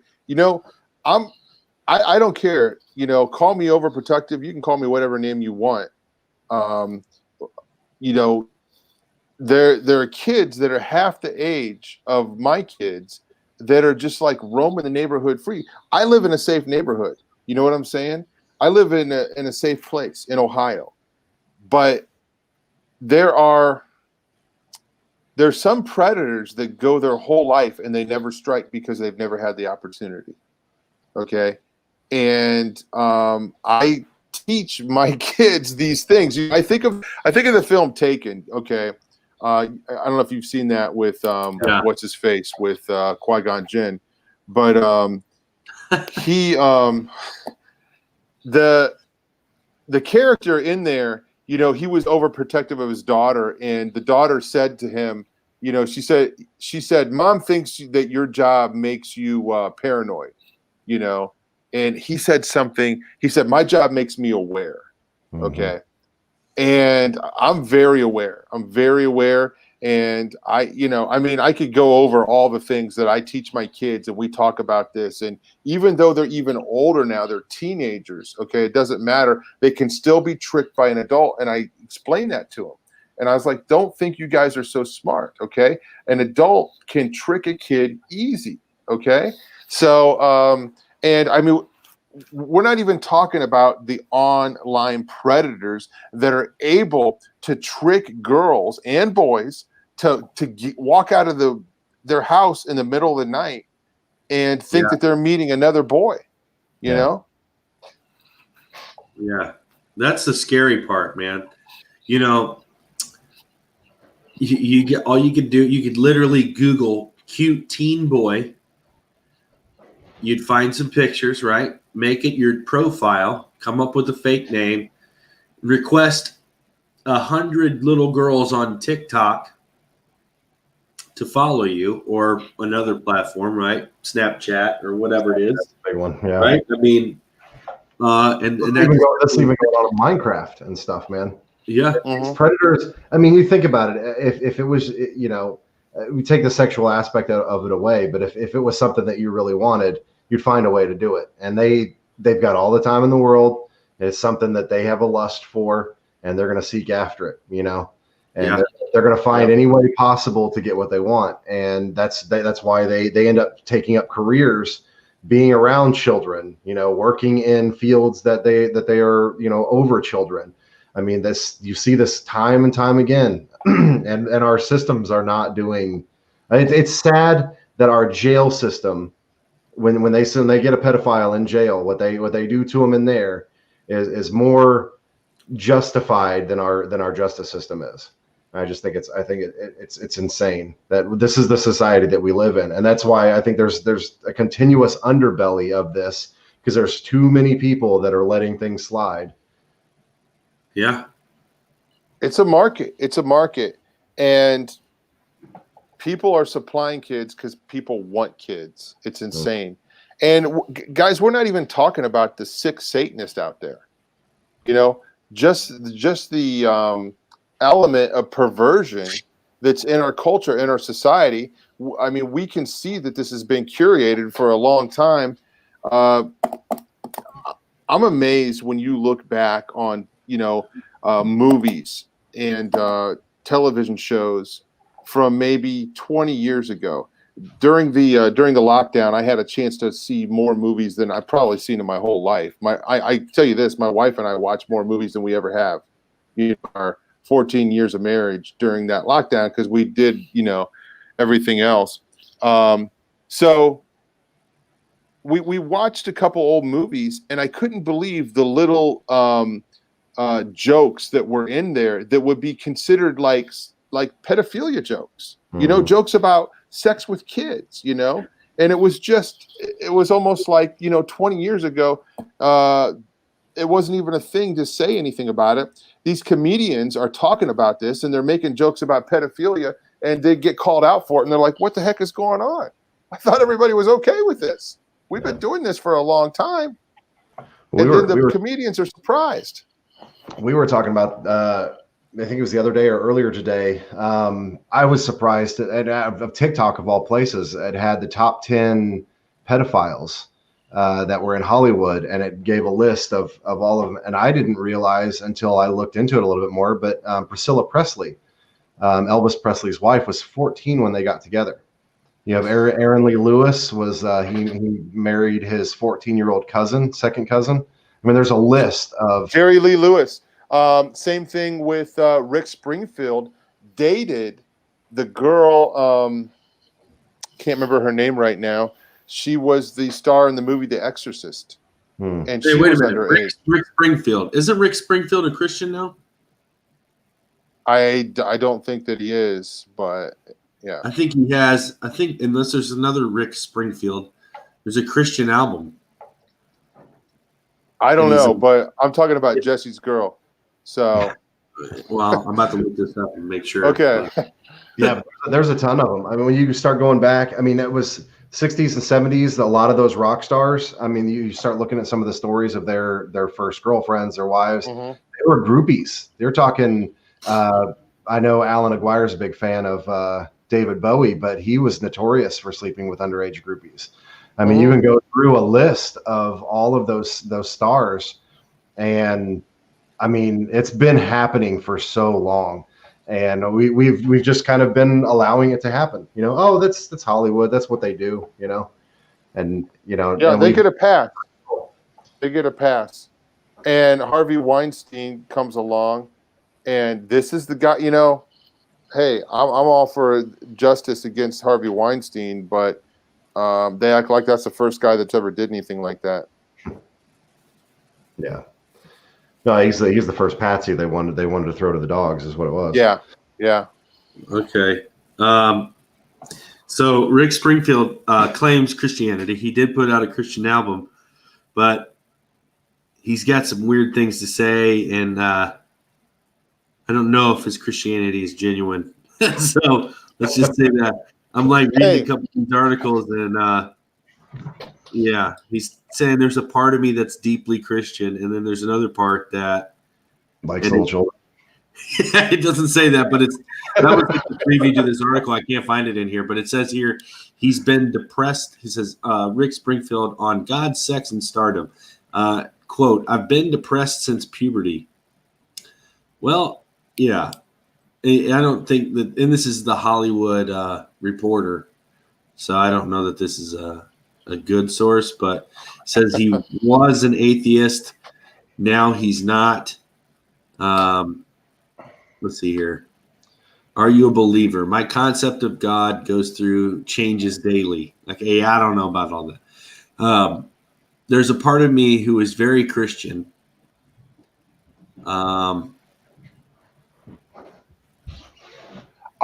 I think maybe he had a Catholic background. He had a song called "Like Father, Like Son." Yeah, he meditates. So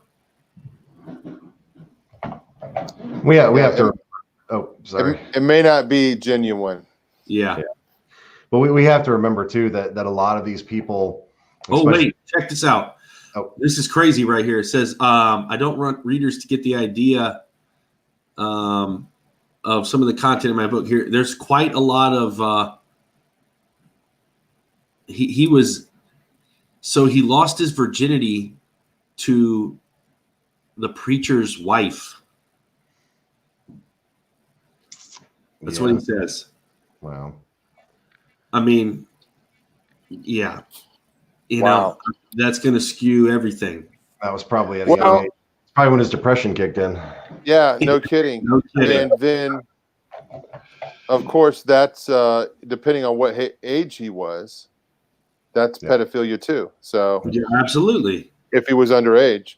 And sexual abuse, no doubt. So not making excuses for what he did later in life, but Yeah, I was just going to say a lot of these people though that abuse, they were abused themselves. This is something that has been passed down. It's just like you used to say about bullies. People who bully are bullied at home. A lot of times, that's what happens. We got to remember to pray for these people too. They can be set free, but that's between them and God about they're dealing with their sins. But we still need to be watching out and be prepared. Did either of you guys see Corey Feldman's movie that he made? No. Did he end up ever saying anybody's name?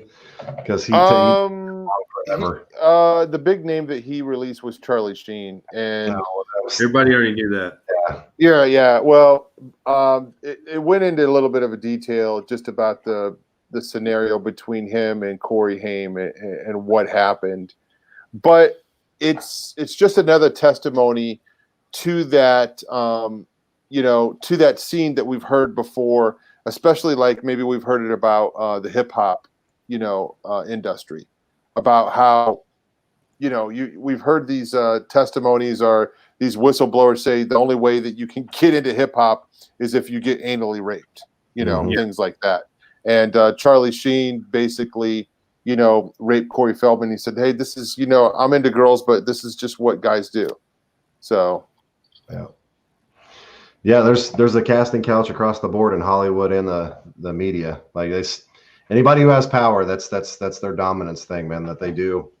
Just getting anybody having that ability it's not about, I mean, when you have all the money in the world or enough money to do whatever you want, you do whatever you want. And this is like the ultimate kind, and you get so twisted into the sexual depravity of what you get involved with. The last thing that, I mean, anybody who's dealt with pornography or anything like that or had that struggle, it leads you down a path where you're not just looking at one type of porn. It leads you down into a depraved, rabbit trail as you go down. The same thing happens for those who are sexually deviant. So at some point, no longer does a handful. I mean, if you look at the stories of Hugh Hefner, was a Playboy bunny who wrote a book about her experience in the Playboy Mansion, and she said that the guy would be in bed and have a line of Playboy bunnies lined up, and he'd be watching gay porn. I mean, it's just insane how the what's that girl's name? Because I think I read that book. You know what? I'd have to look it up. Madison. Yeah. So. Was that right? No, I don't remember her name, but I think I read that book.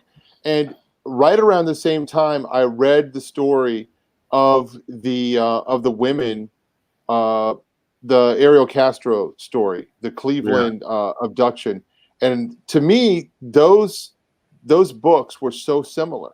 I was like, Hugh Hefner was really not much different than this guy up in Cleveland that would, that had these women and he was holding them there.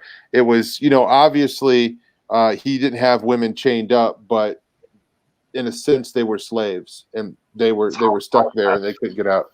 Holly, yeah. Yeah.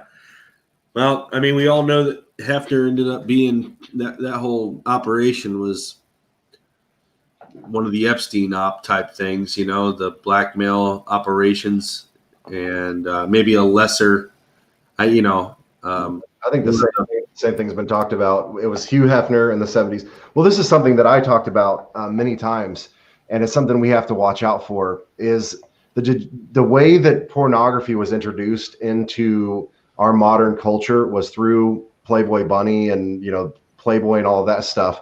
And what it was introduced when it first came out, men were absolutely loving it. They had pinups, they had all kinds of stuff. They were all about it. The women despised it.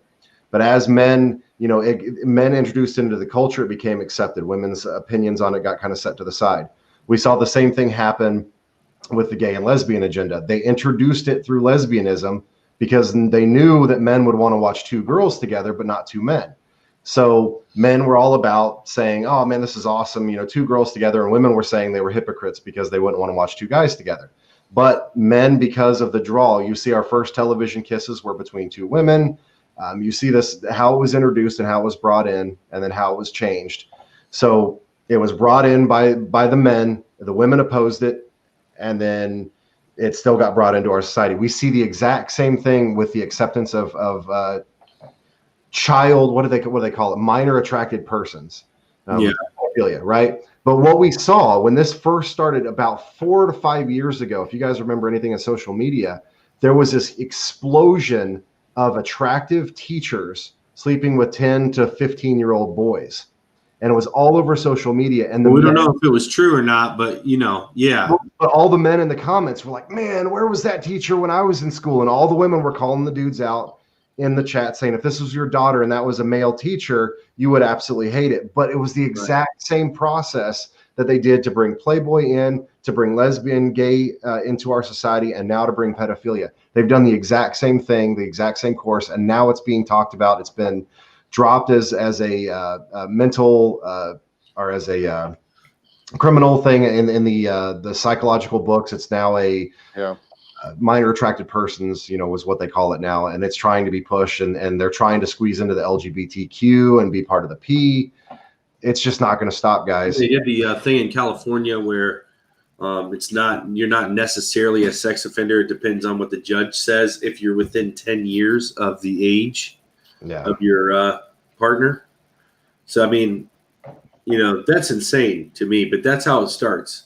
All you need is a couple laws like that to give precedent all across the nation. Because then the next time this happens, they'll reference a judgment that was made off of that law in another state. And, and that's just how it gets in. Those little things like that. So, yeah, we know that's the agenda. That's been the agenda all along. That's what Aleister Crowley introduced. That's been the thelemic way. Is if anybody who's understood or studied Aleister Crowley's work, was the corrupting and tainting of children with all sexual deviance before the age of 9. And that's been the goal. Wow. The whole introduction of the 60s, the free love movement, to get the fathers out of the house, to corrupt sexually through the Playboy, the pornography. That's one of the craziest things. I just heard somebody talk about this. I think it may have been on Take on the World. There was a lady who was talking about how she had a friend that worked at a hotel or something like that, and she said the porn was the highest when there was a Christian conference or something in the area at the hotel she worked at. The amount of people that were watching porn was the highest during that time. And when they do the interviews they said like 80% of Christians struggle with pornography and stuff. It's literally been, and there was a porn star that came out. I can't remember what his name is to quote him exactly, but he said that all porn is gay porn. That was, I mean, you're looking at another man or another, woman, all of this stuff. It's meant to desensitize you, to bring you in, to change your views on stuff, to get you hooked. So you start having more perverse, and that eventually leads down this, where these people are that are doing this stuff to children, is eventually those other things don't get you where you need to go. They don't get you out. You've got to get smaller, more petite, younger, the younger, the better. And this is Aleister Crowley's plan from the beginning. He was talking about molesting, children and killing them at 3 years old, young boys at that. Can I just say something? Because I think we can talk about this for just a brief second. But for people out there that don't think that one person can do anything in the grand scheme of things, think about this for a second here. Aleister Crowley, he's just one man. But he did a bunch of Babylon workings. And he did them before. We're talking about the ones, everything that he did in Europe was considered Babylon workings. The one that we know about, that we consider Babylon working, is the one that took place out in the desert with L. Ron Hubbard and Jack Parsons. He did one here too, in Montauk, New York. Yeah, those are the ones that we know about that we consider to be the Babylon workings. But this man was doing all kinds of rituals by himself out there in the castle, out there in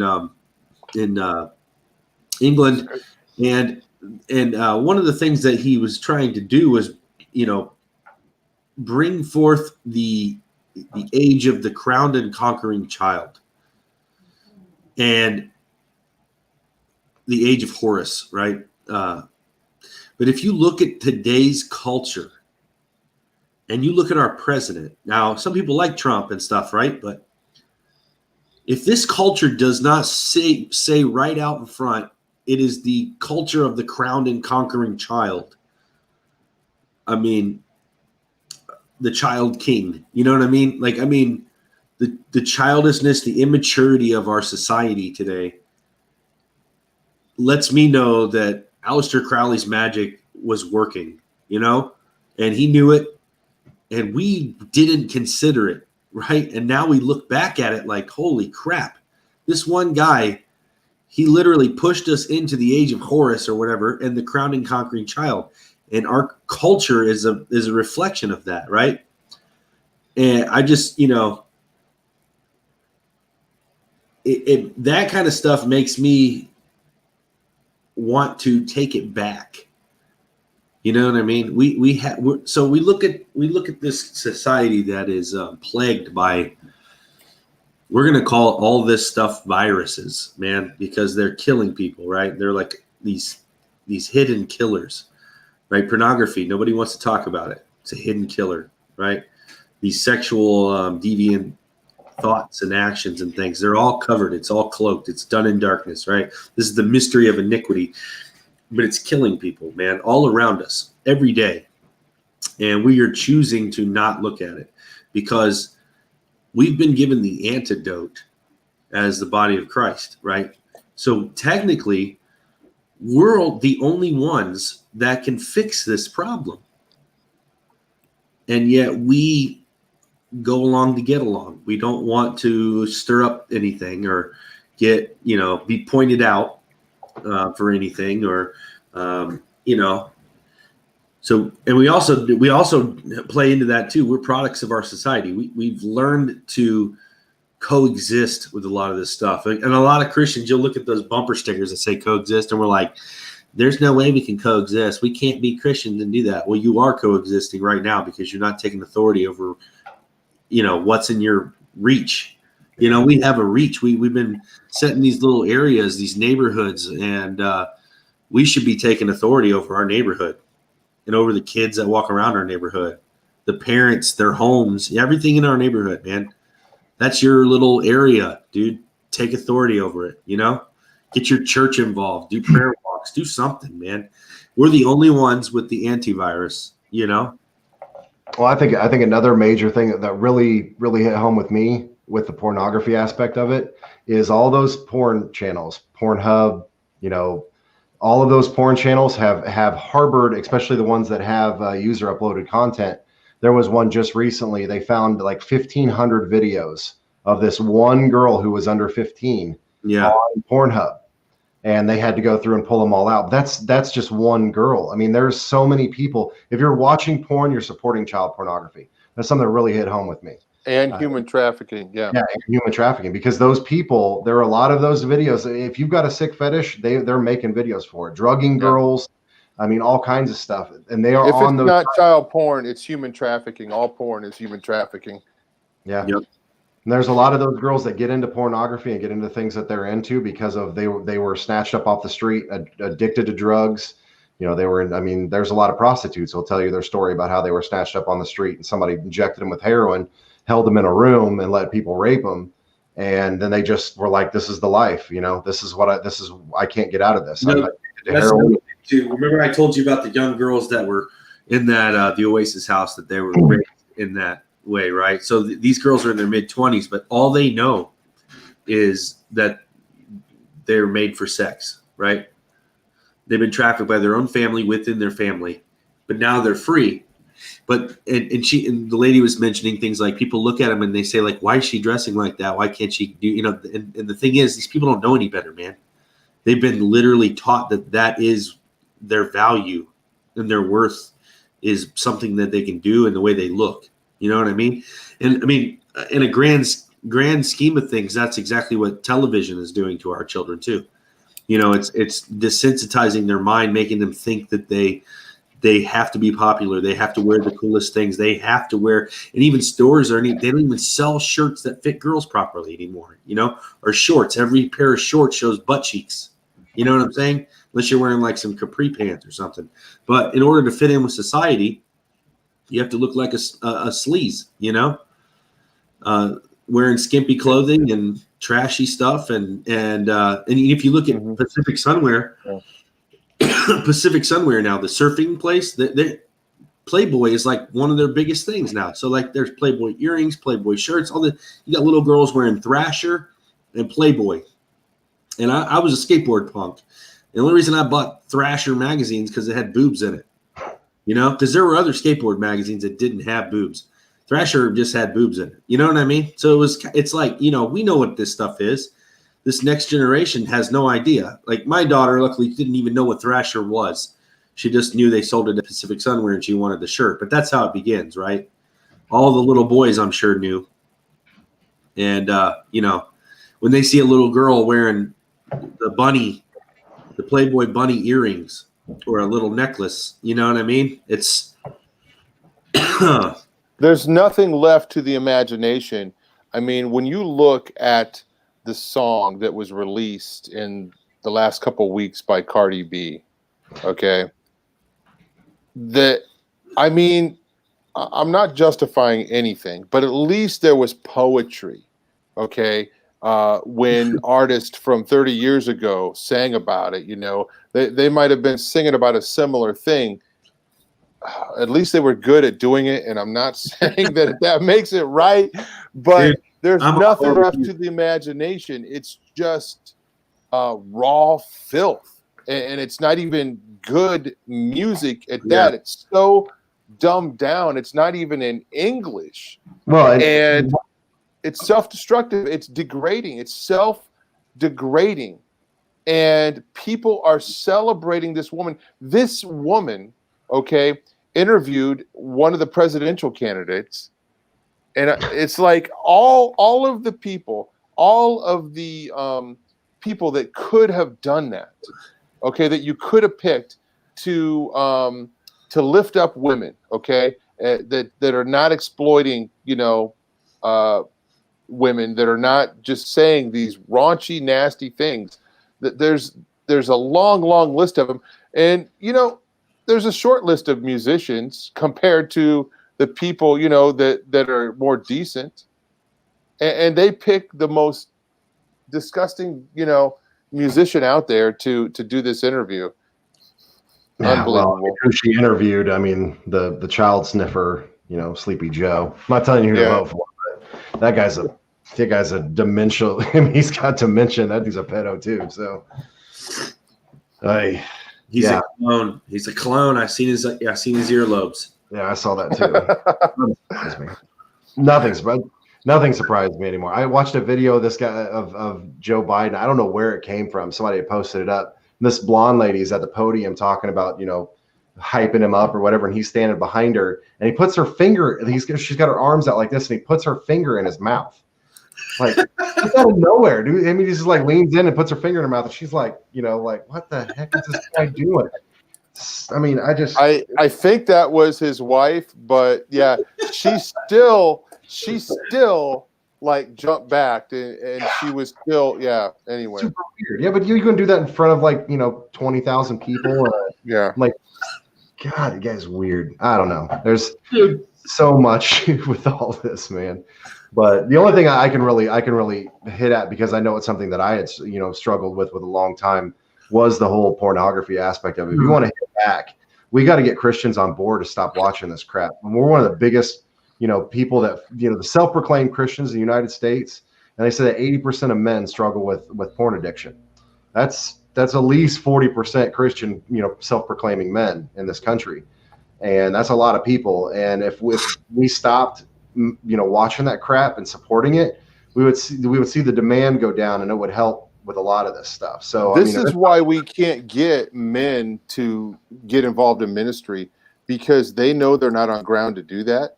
Yeah. Because they have a secret sin in their life, and I'm not judging everybody. I'm not saying this is the case for everybody, but I'm in it enough to know. And I get the calls, I get the emails, and I love those calls personally, because I know how to help those people. Okay. And it's if God can rescue me from it, he can rescue anybody from it. It's not a hopeless cycle that you're never going to get out of. I believe that at one time, and I've been set free for a long time. Praise God. But say the mental idea of realizing that you watching that, even though nobody else, it's not a victimless sin. You know what I'm saying? That's the problem with that sin, is it's in the closet and it's only between you and God, and you think, well, I'll just say I'm sorry for it, right? But to understand that you watching that is supporting a channel that is going and causing people to go snatch girls and kids up off the street and raping them, molesting them to feed our sick, perverse, lusts. When you start realizing that you can affect change in that industry, and you can save somebody's life by not doing it, it can change your process. You think about that above anything else, that will help you get on the road to freeing you from pornography addiction. Yeah. Here's another thing. I want to show you this. I just happened to, this has been sitting on the back of this chair for a long time. I don't know if you guys can see this at all. Let me hold it up. Okay. So it's a wolf. I can't tell if you guys can see it. Yeah. It's a wolf chewing on a heart. Okay. And a friend of mine made a series of designs for T-shirts to represent the 7 deadly sins. This one represents lust, okay? And it's a wolf like gnawing on a heart. And I love explaining that to people and telling them, when you look at porn, this is what you're doing to your heart. You're shredding your heart. young men that aren't married, okay, is this the kind of heart you want to give to your bride? Okay, a heart that's shredded like this? You want to give her a heart that's in good condition, that's been protected, where you've abstained from that. And, hey, easier said than done, but not impossible. Okay, it's not impossible to have self-control. With the Spirit of God, living in us, we can do anything. So I tell you what, I wish somebody would have explained these things to me. That what they told me when I was a teenager, they were like, "Don't have sex," and I was like, "Okay, I can handle that," but pretty much everything else goes. I wish somebody would explain to me the details. Because kids are looking, especially young men. Okay, and it's even it's even a situation with young women too. But they're looking for a release. Okay, and that's why Christian men watch porn more than anything else, because they're trying to abstain, from having a physical affair, and they're probably, their marriages are screwed up, their sex life is screwed up, and they, all kinds of situations there. So our God, it was his idea. He invented sex, and we should be, we should really know how to do it. Okay. So I can say this stuff. It's 12:14, right? At night. So, let me say this. What I mean is Christians should be dominating the conversation on sex. This is SITREP After Dark, guys. I do want to read something because Joshua 7 talks about what's going on when you have a secret sin, right? So a lot of you guys, we did an episode about, unlocking your blessings and stuff, and doing warfare in the courts of heaven, right? And how you could be living this Christian life and everything going good, but you feel like something standing between you and your blessing, right? And you can read all these scriptures you want, but some battles aren't fought on the battlefield; they're fought in the courtroom. So you have to go to court, and now we have an advocate. Jesus is the advocate on our behalf for anything, right? The problem is we have to go to court to use that, right? So we have to go get a verdict, right? The accuser stands before God in the courtroom and brings accusations against us. We have to acknowledge those accusations and then put forth the advocate on our behalf. And this will unlock our blessing, right? And some of the things that you've been waiting on and you've been getting discouraged about are just being held up because you need to go through the proper process. But one of the things that could be holding your blessing back is a secret sin, right? You can be like losing all these battles, even though you're a believer, you know the right scriptures to read. You should be winning these fights. Right here in Joshua 7, it's talking about how Achan hid some of the idols that he took, and it says that this is God saying to Joshua. Joshua is trying to pray on their behalf, and he says, the Lord said to Joshua, stand up. What are you doing down on your face? Israel has sinned. They have violated my covenant, which I commanded them to keep. They have taken some of the devoted things, and they have stolen. They have lied, and they have put them in their own possessions. That is why the Israelites cannot stand against their enemies. They turn their backs and run because they have been made liable for destruction. I will not be with you anymore unless you destroy whatever among you is devoted to destruction. So that's it in a nutshell. Get these secret sins out of there, or you're made liable to destruction. The enemy will literally best you in everything because you have an open door right there.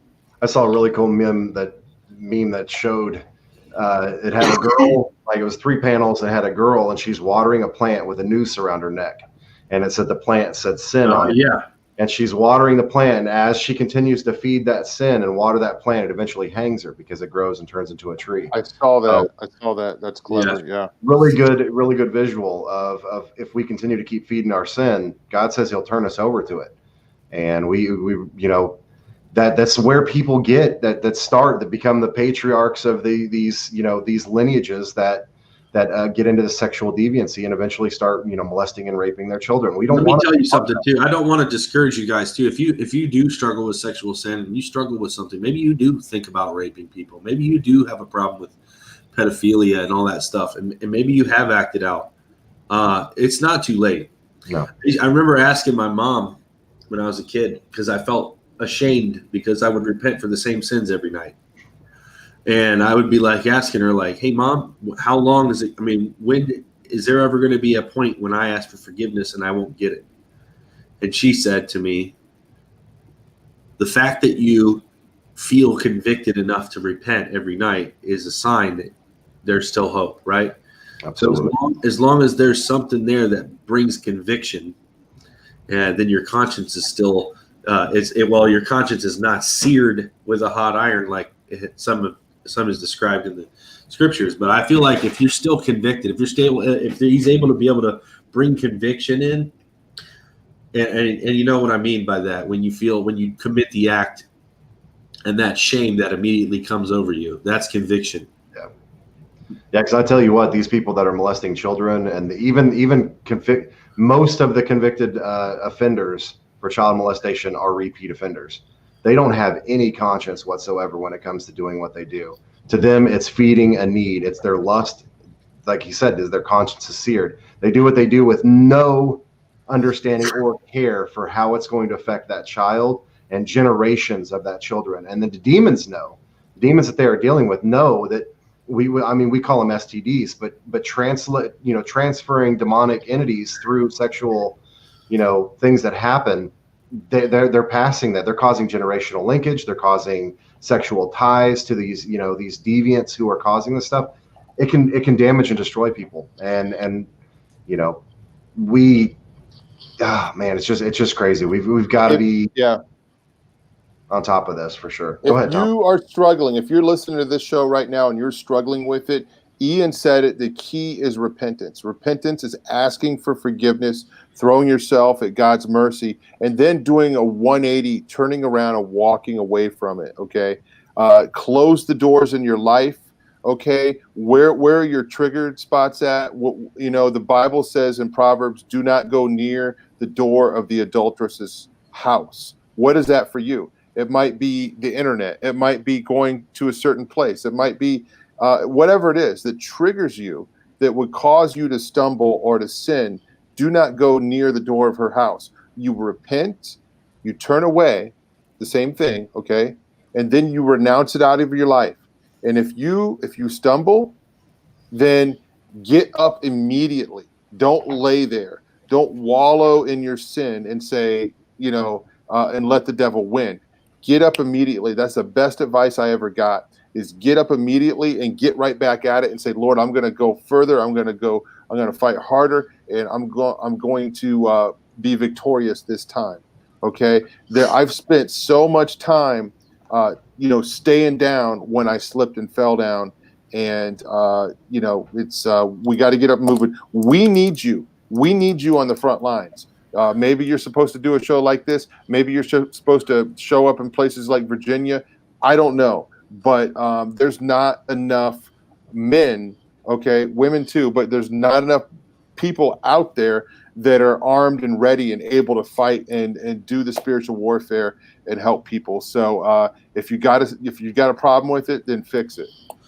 Amen. Yeah, and another thing that works really well is if you have another brother in Christ that's already overcome this, is use them for accountability, or your spouse is another one. If you're on that level with your spouse, and the best thing to do to expose a hidden sin is to bring it out into the open and have somebody that you could be held accountable for. I remember a pastor, I can't remember who it was, but he talked about how he gave all of this, he got one of those tracker apps on his phone, and he gave one of his, his best friends, or, whatever that he was accountable to in the body.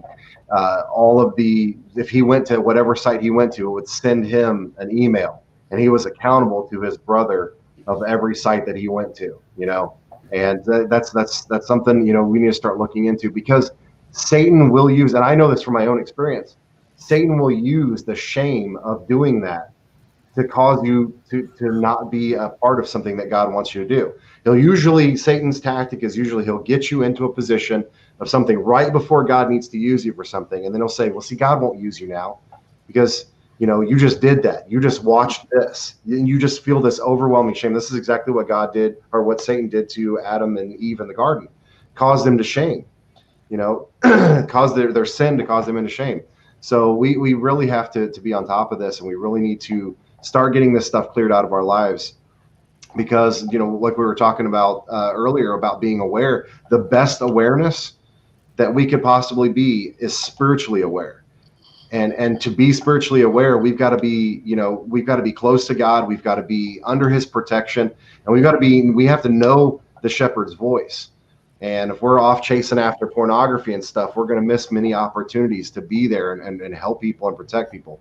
So I know we need to get out here on the field. That's what Tom stressed.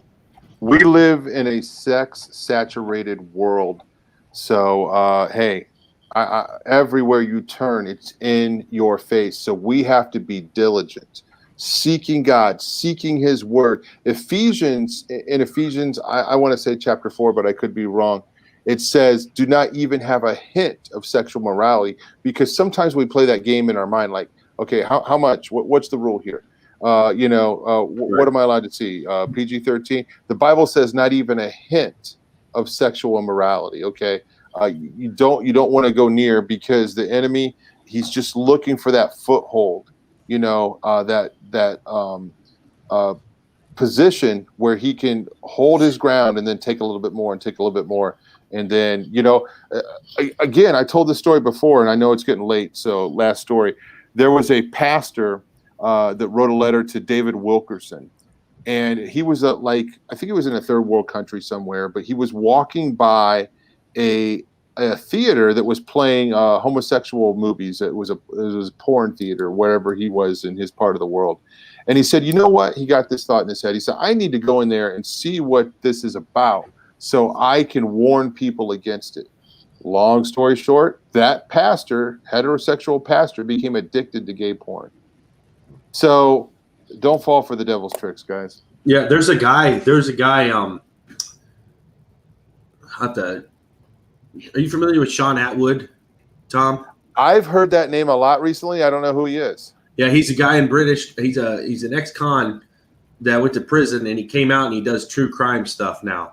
He has some awesome people on there, but he does a lot of satanic ritual abuse investigation stuff, and he's probably done the most interviews on Epstein, the Epstein case. But he does a lot of true crime where he's interviewing criminals and things like that, and they're getting their stories. He had a guy on there who was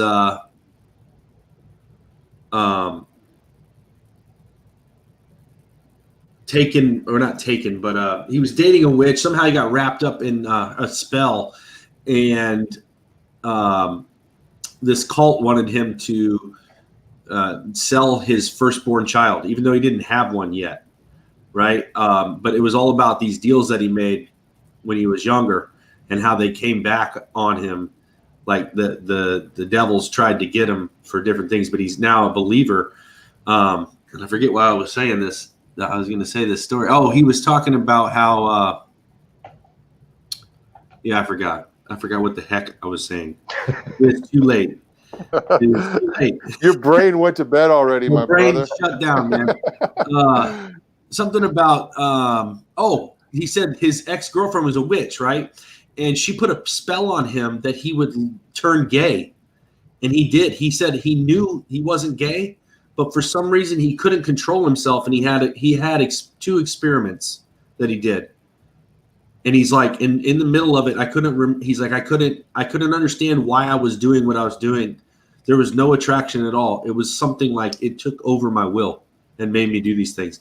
And I'm blown away by this, because this is exactly how powerful witchcraft is. If you have a legal right open to the enemy, he will take it and he will use it, and you will be screwed. If you don't have the protection of Jesus Christ, you are wide open, vulnerable. Even if you are saved and you still have these doors open, you will be taken by this.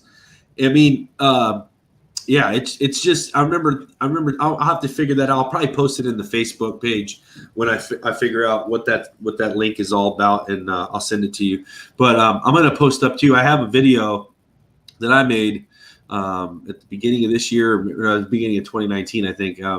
It's a little edited version of the Kinsey Effect. There's a big documentary called The Kinsey Effect. Have you seen it, Tom? It's pretty long. Yeah, Chris Pinto made that film. Very good. Yeah, I did a small edit of it, and it's a shorter version of just a few things, but it's mainly on the pornography. Yeah. And was it the Kinsey syndrome? Yeah, I believe that. Yeah, Kinsey syndrome. Okay. But I just linked it. So I linked it in the chat. My chat is glitched, so I'm like paused way back at 11:20. I think everybody else was saying they were having to reload. Okay. Chat, so. I see the link, the Kinsey Okay, effect. as long as it went in, just go find it. And you can find it on my page anyways. But it's a shorter version. You don't have to watch the 3-hour or the 4-hour documentary or whatever it is.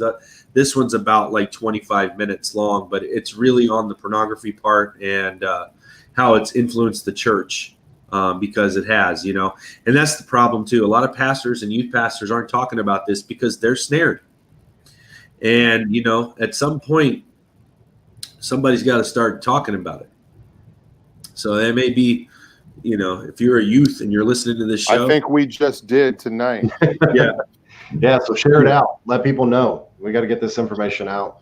There's not a lot of people are talking about it. I mean, there's a lot of subjects in Christianity that people will, dance around and talk about all the time, but this is not one of them that is readily spoke about. There are a few hardcore pastors that hit this nail, right on the head, but, we need to be talking about this more. We need to get this discussion out.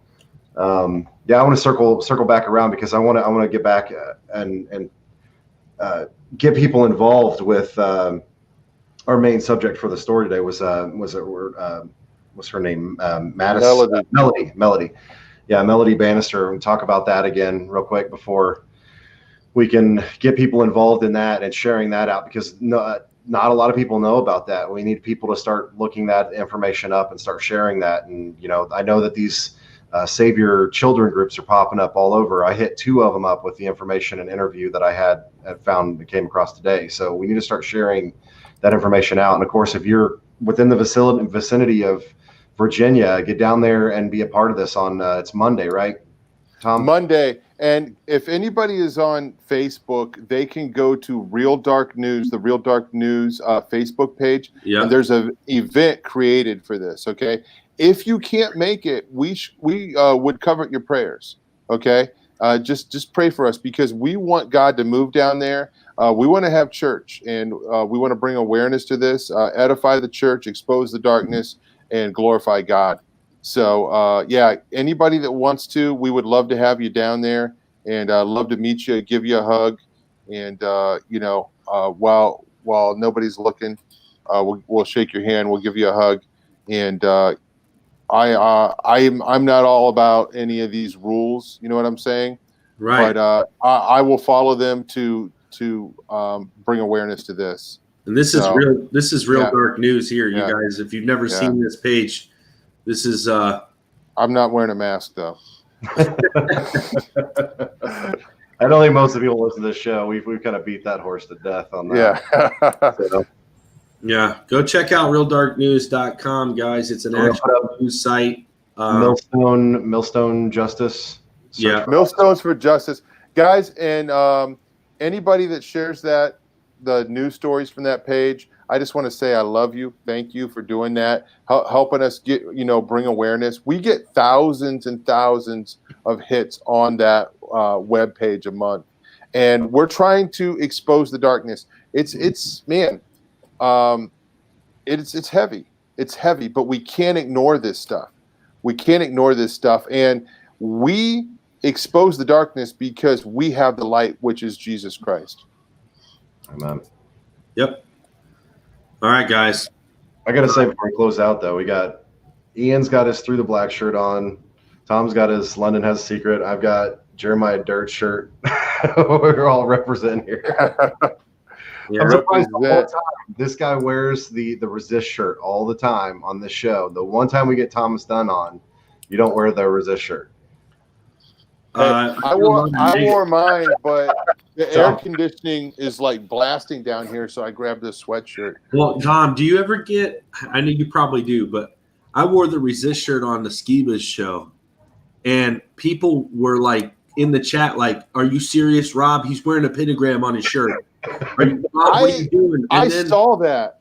I saw you talking about that, and I haven't got too much of it. The only thing I've had one person say, "Well, even though it's crossed out, I still don't want to wear it." But no, yeah. It's kind of funny. It's crossed out. We were like, "No, dude, the pentagram is crossed out." They're like, "Oh, you think the bloody X makes it any different?" It's like, oh my! It's probably the same person. Yeah, might have been. Oh man, I wear that shirt to church. I do and too. No one has said a thing, dude. I love it. I love that logo, dude. I love how uncomfortable it does make some of the people feel. Me too, man. You get the double take, and you're like, "Please ask me about it." Yeah, it should say on the back, "Ask me about my shirt." Yeah. You've seen those shirts where you pull them up and you can put the mask on there, so it has the front that says "Jesus loves you" on the inside. I saw the dinosaur ones, but yeah. Oh man. Well, guys, we it's about that time, but we love each and every one of you guys. Thanks for tuning in tonight. Thanks for Tom for being on. We've wanted to have you on for a long time, so we're glad to have you in here. Hey, thank you for being patient for me. I have been wanting to come on for a long time, but there's been 2 times where I got invited and I wasn't able to make it. So I was like, thank you, Ian, for calling me today. So yeah, you're welcome back anytime, dude. We'll have other crazy stuff to talk about. I'm sure. This is okay. Did Take on the World get your presentation, yours and your daughter's up yet? Yeah, they did, as far as I know. Okay. So you can go on Take on the World if you guys haven't got to see Tom or his daughter Evangeline. Did I say that right? Yep. Okay, Evangeline, both of their presentations are up on Take on the World TV if you guys want to check those out. They're really good. Oh, Tom, tell us about Detestable. Hey, Detestable, if you guys don't know, it's a film I made like 5 years ago, and it's available on Amazon Prime now. I'm pretty excited about that because we're using the devil's platform to get the truth out. And the cool thing about it is we're getting thousands and thousands of clicks. So if anybody wants to go over there and leave it a good review, or an honest review, that's awesome. We need that. So go over there and check it out. If you have an Amazon Prime membership, you can watch Detestable. And we're in the process of trying to get the other films up there awesome. As well. But that is awesome. That is awesome. Cool. All right, guys. Thanks again for watching. Again, I'm trying to give you a rest on your voice, buddy. You remember, guys, you guys are watching this. You are part of the resistance. Don't forget, share this out. It's a conversation needs to be had, and we want to see you guys get this out to your friends and everybody. So don't forget Facebook. If you guys aren't a part of our SITREP resistance, join there, and then check out Ian Chadrick's backup channel that we just set up, and we're also on MeWe if you guys aren't there. If you guys missed the first part, we were talking about all that. But we love you guys. God bless, and we'll talk to you soon.